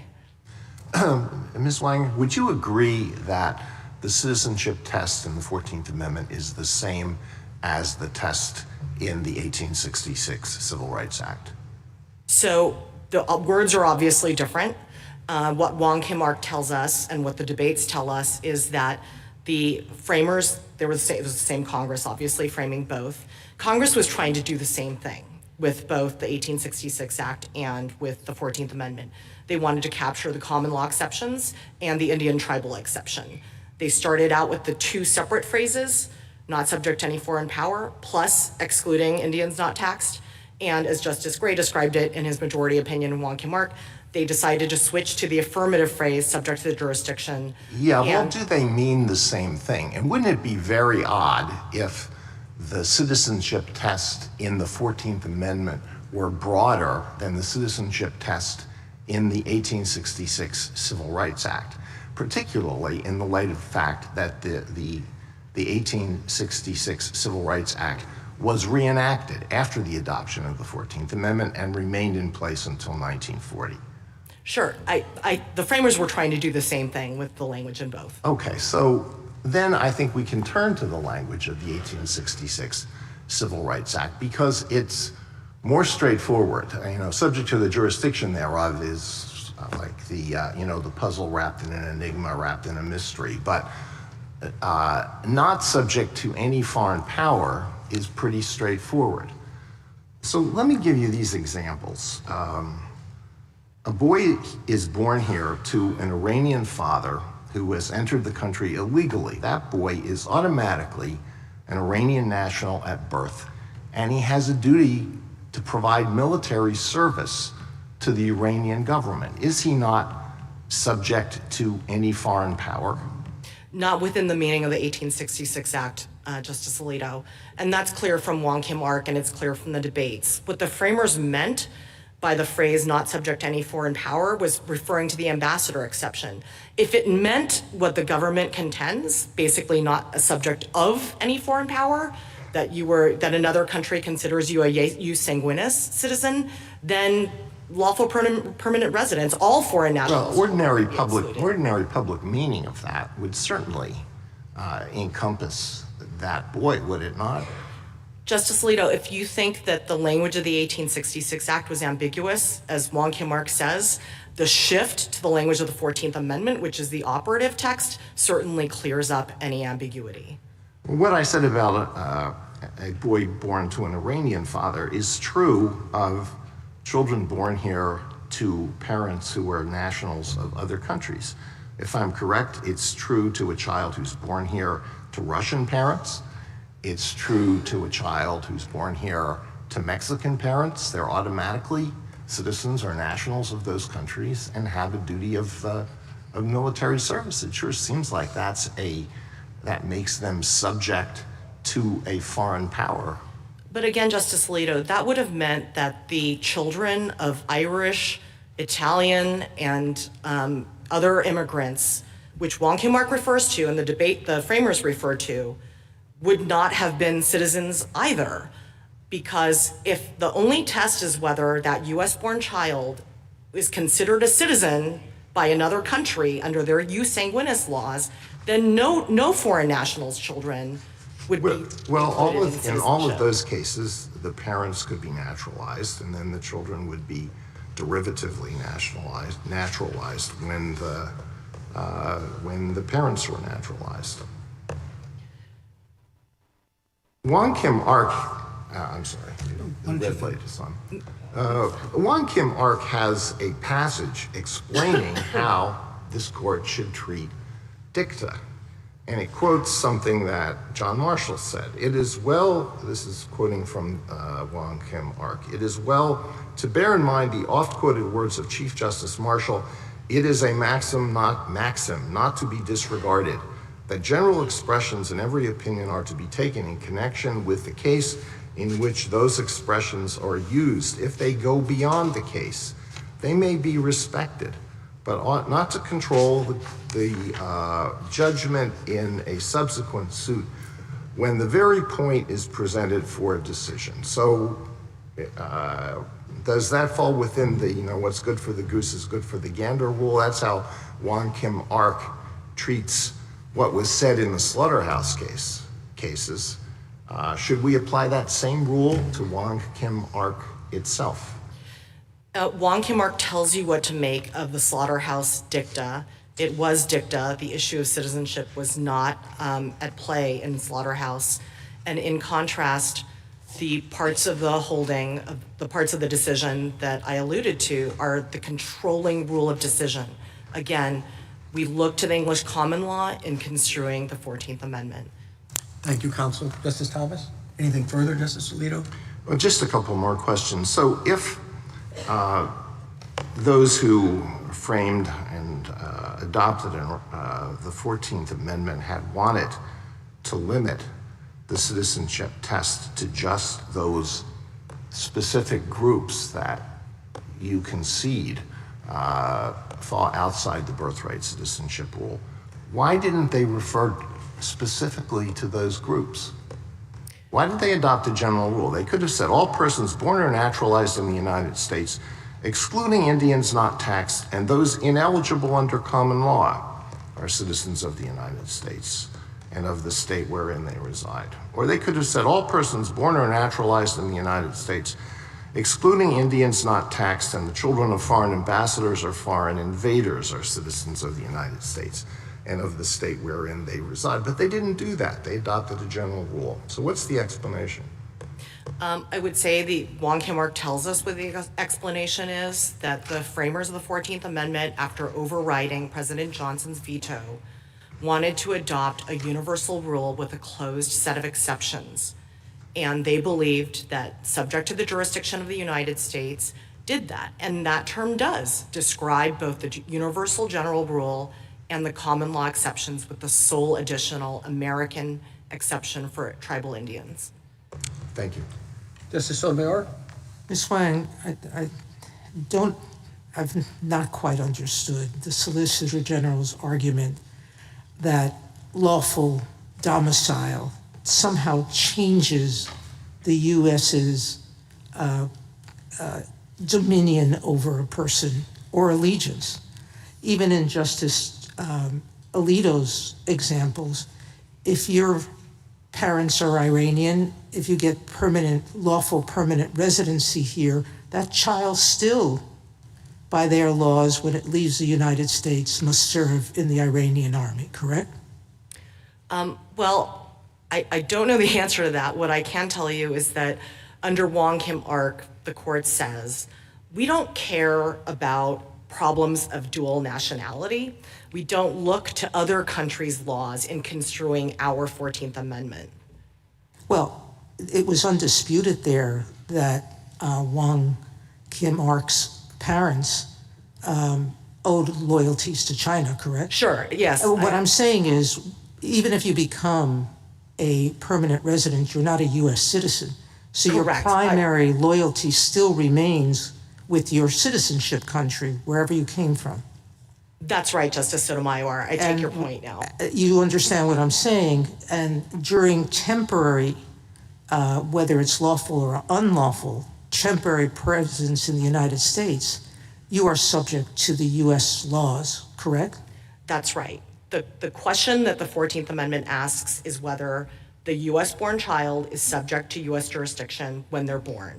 Meaning, are they within the U.S. territory? Exactly, other than people covered by that closed set of exceptions. Okay, thank you. That's right.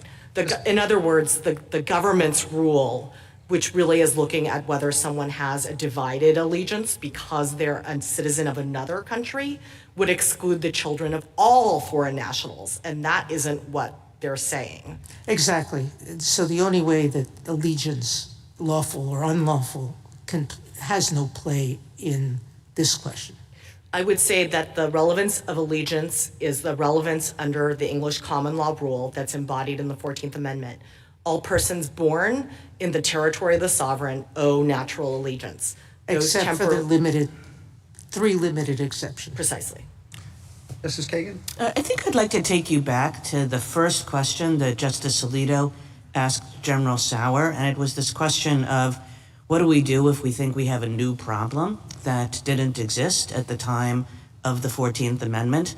I don't think, actually, that the U.S. government argues the case this way, but let's put the U.S. government's arguments aside and just ask something like, well, everything that you're saying would suggest an answer to the question of people who, the children of people who are temporarily in the U.S. but here lawfully.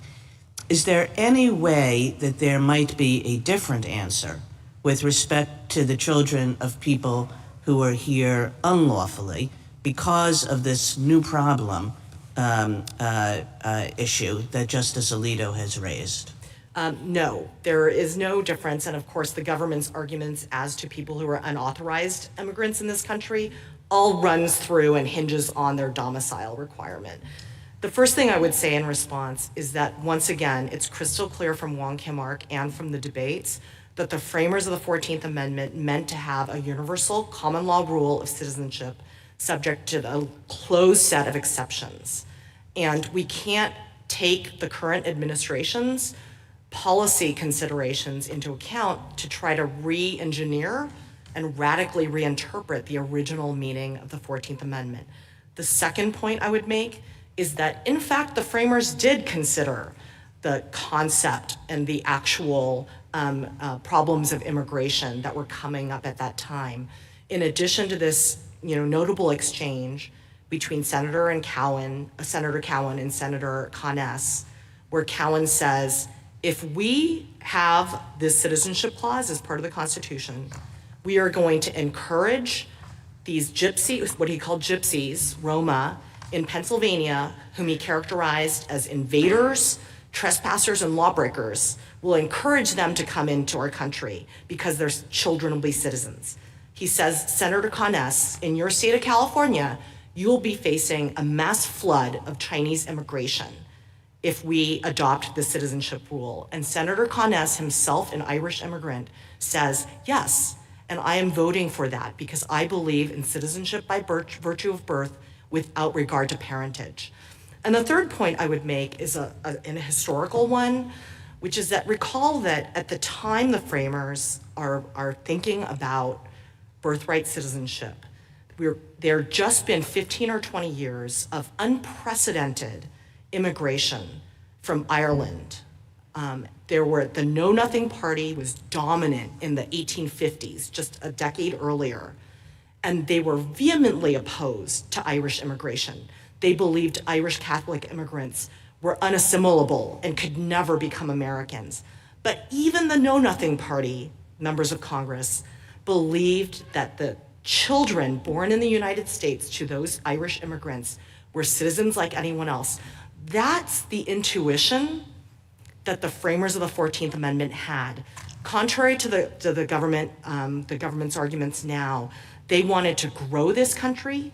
They wanted to make sure we had a citizenry to populate the military, to settle the country. And they also had an intuition that was consistent with the founding aversion to inherited rights and disabilities. Thank you. Justice Gorsuch? Justice Kavanaugh? On Lynch v. Clark, which you cite several times in the briefing today, which I appreciate, the government's response is that that decision was questioned at the time and went unmentioned in congressional debates about the 14th Amendment. I just want to get your response to that point on Lynch. Sure, not true, though Lynch was not specifically mentioned by name in the 14th Amendment debates. It was a couple months earlier in the debates on the 1866 Act, where Senator Lawrence talks about the great case of Lynch versus Clark, where it was conclusively shown that all children born here are citizens without any regard to the political condition or allegiance of their parents. And then, of course, they discuss the children of temporary sojourners elsewhere without mentioning Lynch. Just want to isolate a point that you've mentioned, which is if the 14th Amendment used the phrase not subject to any foreign power, to give a much tougher argument. And then earlier, I think you indicated that that's what they meant, even though they didn't say it. I just want to give you a chance to unpack that, because I think that's Sure. If it said that, I think our history would be a little different. And I think the text, even put aside the history, because that's speculation, the text would be quite a bit different. Sure. So let me answer in three parts. The first is that Wong Kim Ark tells us that the court already dealt with this and said, look, the framers were trying to do the same thing with the language of the 1866 Act. To the extent you think that the language is ambiguous or not as good, let's look at the operative text subject to the jurisdiction thereof. The second point I would make is that it's clear from the debates that the framers, in using the phrase not subject to any foreign power, were thinking about ambassadors. And I believe that Senator Wade at one point says, well, I wanted to start with the phrase, all persons born in the United States are US citizens. But then I thought, oh wait, we have these temporary visitors. In fact, the government points to this quote. He says, so there are these temporary visitors we can't make citizens, and we can't make their children citizens. That's ambassadors, and that's very clear from So that. if that had been the text, your argument would be that was understood to be narrower than its text would read. Yes. But that's not the text, so I guess we don't need to deal with that. Sure, and that brings me to my third point, which is you can't read not subject to any foreign power the way the government urges you to without making the children of all foreign nationals non-citizens, and that's clearly not what the framers were doing. Justice Alito and Justice Kagan raised an interpretive question that I think is important, which is, are the exceptions, you've used the word closed many times, frozen, or do we reason by analogy to the exceptions that existed based on things that were unforeseen at the time? This comes up in the Second Amendment now, comes up in free speech law, and how do we think about whether it's possible that there could be an additional exception based on modern circumstances, reasoning by analogy to the exceptions that exist. I'm thinking in particular about the non-citizens unlawfully in the country, not the temporary part, but the non-citizens unlawfully in the country. Sure. Could you reason by analogy? You've used the phrase several times, I think, the fiction of extraterritoriality, and could that apply, and if not, why not? Sure. So here, I agree with Professor Whittington, who says that the government's position here is not positing a new application of the rule, but a challenge to the rule itself. And I think that's right. We know that the 14th Amendment's rule does provide for a universal rule with a set of closed exceptions. Wong Kim Ark says so at least twice. It says in an earlier passage that the framers were not trying to introduce any new exceptions. To the contrary, they were trying to foreclose any caste creating exceptions like the court had created in Dred Scott. The second reason we know this is that the debates themselves had the framers saying, number one, we are declaring what is already the law in this country, at least for white Americans, and we are putting any further exceptions to birthright citizenship outside the reach of any future Congress. They were very concerned about that. That's the whole impetus for the Citizenship Clause. And the third thing I would say is that that it would be contrary to the central purpose of the 14th Amendment Citizenship Clause to admit new exceptions. For all those reasons, the entire history of the Citizenship Clause is driven by the notion that we don't want to have any other exceptions. And then relatedly, just a separation of powers point, but get your answer. I understand your point about the executive order, but Congress's authority under Section 5 of the 14th Amendment, I guess the answer you just gave means they don't have any authority to look at this, even if they passed it 435-0 in the House and 100-0 in the Senate and said, we're carving out a new, by analogy to the existing categories, a new exception. Your point is, no, they're closed, they're frozen forever. Correct. And the way I would put it is that the Citizenship Clause of the 14th Amendment, again, has a universal rule with a closed set of exceptions. It sets a floor. So the Congress has, under the Naturalization Clause, the power to expand citizenship to other people not covered by the 14th Amendment, and obviously they have in many ways, but they can't go below that floor that the Constitution sets. I think Mr. Sauer acknowledged that, and you mentioned this in your opening, that if we agree with you on how to read Wong Kim Ark, then you win. So that could be if we did agree with you on Wong Kim Ark, that could be just a short opinion, right? That says the better reading is Respondent's reading. Government doesn't ask us to overrule, affirmed. Yes. That's that. Then last question though, why would we address the constitutional issue? This is the last one. Why would we address the constitutional issue given your argument on the statutory? Our usual practice, as you're well aware, of course, is to resolve things on statutory grounds and not to do a constitutional ground. Sure. You know, I think we obviously have these two paths to a win here. We're happy to win on either or both of them. I do think it would be prudent for the court to reaffirm its decision in Wong Kim Ark, where it's a landmark decision about the definition of national citizenship in this country. I just think it would be prudent for the court to go ahead and reaffirm that, but of course we're happy to take a win on any ground.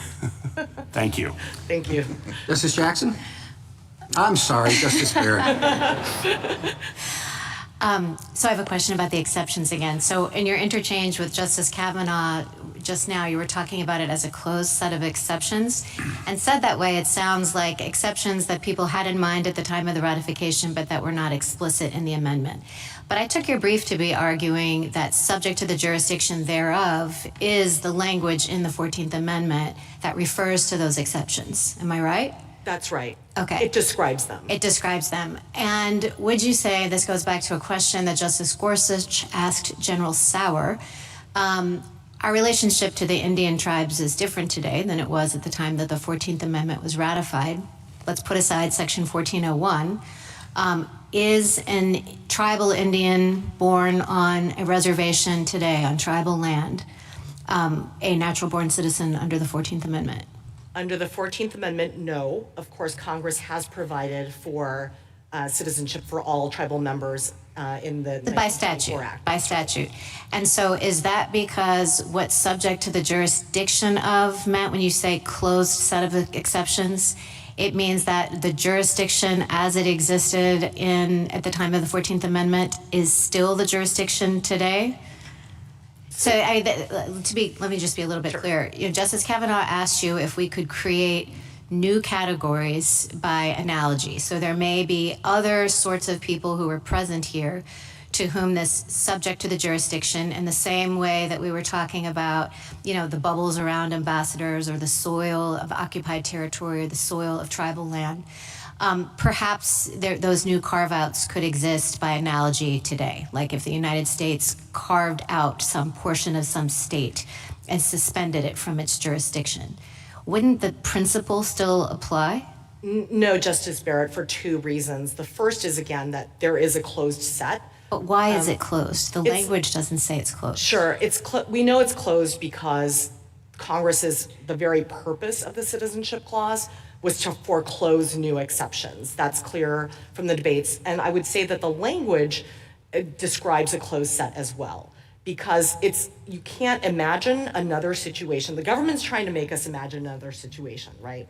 They say, look, what if Congress, in order to do an end run, in order to change the meaning of the 14th Amendment as to unauthorized immigrants' children, Congress can say, we are not going to exercise jurisdiction. Well, not quite, because it's redefining jurisdiction. It's not quite analogous, right? Because the government's domicile theory is a little bit different than the jus soli theory, right? Sure, that's right. Yeah. I'm just saying that in the second step of their argument as to undocumented immigrants, where they have to get around the fact that undocumented immigrants, by and large, are domiciled in the United States, they're trying to say, look, we're gonna manipulate the law either to define domicile or to carve out, to say, just wave a magic wand and say these babies are not subject to the jurisdiction of the United States. There's still a missing factor under that original meaning of the 14th Amendment, and that's that there is another sovereign who can exercise jurisdiction over this person, even though they're in the United States. And this gets me back to a question you asked, Justice Alito. The difference between an ordinary non-ambassador foreign national and everyone who's subject to one of those jurisdictions is that even if you take the government's argument and say a foreign national is subject to their country of nationality's jurisdiction in the United States, it's actually not true. If I'm a French national in the United States, France cannot come into the United States, arrest me, and try me for a crime under French law. And that's what sets ordinary foreign nationals apart from ambassadors. Well, no, I mean, I understand. That wasn't quite the hypothetical. I understand that. Let me just ask you, no, that's okay. Let me just ask you one last question about Indians. So I gather what you're saying is that Congress cannot expand the set of, we'll call them exceptions, right? But you're saying it can't contract them either, and that was the Indian example. So what if, again, putting aside Section 1401, what if our relationship with tribal Indians has changed so much that we would say, no, Indians really are fully subject to the jurisdiction of the United States in the way any other, natural-born citizen is? You're saying that that doesn't change the constitutional status of Indian citizenship. Let me be clear. What I'm saying is that the meaning of the 14th Amendment is we have to go with the original public meaning. And obviously at the very time that the framers were, thinking about the 14th Amendment, at the time of ratification, that relationship between the United States and tribal nations was in flux, right? The government has made various arguments about Congress's authority, but the way the framers thought about it and the way that Wong Kim Ark describes it is that there was a unique constitutional status, unlike any other relationship between sovereigns in all the world, between the United States and the Indian tribes. And that is what gave rise to the pre-existing exclusion of Indian tribal members from US citizenship, and that's what the 14th Amendment captures. Justice Jackson? So I want to understand how you are responding to the government's argument that because temporary visitors and undocumented immigrants are still governed by their home countries, and in the government's take on this, you can't have you can have allegiance to two different sovereigns. Those groups can't have the requisite allegiance to be subject to the United States for the purpose of the 14th Amendment. That's what I hear the government saying, but I do think that seems to rest on a different understanding of allegiance than what was in the English common law, and that when we understand what the English common law thought about allegiance, you can see that you can have allegiance to two different sovereigns at the same time. This kind of goes back to Justice Alito's questions. I mean, I was thinking about this, and I think there are various sources that say this, that you obviously have permanent allegiance based on being born in whatever country you're from. That's what everybody recognizes. But you also have local allegiance when you are on the soil of this other sovereign. And I was thinking, I, a U.S. citizen, am visiting Japan. And what it means is that, if I steal someone's wallet in Japan, the Japanese authorities can arrest me and prosecute me. It's allegiance, meaning can they control you as a matter of law? I can also rely on them if my wallet is stolen to, under Japanese law, go and prosecute the person who has stolen it. So there's this relationship based on, even though I'm a temporary traveler, I'm just on vacation in Japan, I'm still locally owing allegiance in that sense. Is that the right way to think about it? And if so, doesn't that explain why both temporary residents and undocumented people would have that kind of quote unquote allegiance just by virtue of being in the United States? That's absolutely right, Justice Jackson, and that comports with the plain text of the 14th Amendment as it applies to everyone born in the United States, other than those subject to the exceptions that were baked in, a close set. You owe natural allegiance as a U.S. born citizen. If you want to look at the parents of those people, and let's say the parents are foreign nationals but not ambassadors, the parents owe temporary allegiance. Right, so the under babies common get the law. permanent allegiance piece of this, and the parents get the local allegiance piece of this. So to the extent we're looking for allegiance, we have it. That's right. Thank you. Thank you, counsel. Rebuttal, General Sauer?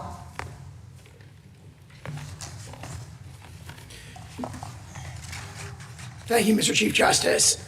Justice Kavanaugh, turning to Lynch against Clark, that you raised didn't come up when I was talking about it. Keep in mind that we say that it's questioned at the time. It's questioned by a higher court in the same state. The state of New York, in the Ludlam decision in 1860, specifically said that someone who's traveling or sojourning abroad, though born in a foreign country, is not born in foreign allegiance. So obviously there is tension within that very state, and that's what contemporary commentators noted. And I make a more fundamental point about that. Lynch is not interpreting the 14th Amendment because it predates it. So it's not looking at the language of the 14th Amendment, it's looking at, what does the word citizen mean, for example, in the clause. So there's an anachronism to their reliance on it. And I think that turns to a point that Justice Alito emphasized. Once you get to that language of the 1866 Civil Rights Act, where Congress said not subject to any foreign power, clearly, we are no longer dealing with the British conception of allegiance, because Calvin's case and Blackstone say whether you're subject to another foreign power is irrelevant to whether or not you become a citizen. So again, the concession that I heard to be made that those two mean the same thing, which this court held in General Building Contractors, that the Civil Rights Act has the same scope as the Citizenship Clause of the 14th Amendment. Once you're saying not subject to any foreign power, Congress has clearly departed from the common law, the British conception of allegiance, that monarchical conception of allegiance. They have adopted the Republican conception of allegiance, and there's all kinds of evidence going back to the late 1700s that that's the way they thought about it. And there was a reference, I think, in my friend's presentation about the Marshall-Woodworth treatise from the late 1890s. That treatise also, just like Lynch against Clark, the language they quote is actually describing the case or the law, the status of the law before the adoption of the 14th Amendment. So, but if you actually look at the treatises we cite again, I mean, Wharton, Morse, Justice Samuel Miller of this court, Lesser, Black, Hall, Winchester, Taylor, Westlake, Ballot, there's this consensus going from the time of the 14th Amendment onward, when they're looking at the specific question of temporarily present individuals in the jurisdiction. All those sources say their children are not citizens. And that goes both before and after Wong Kim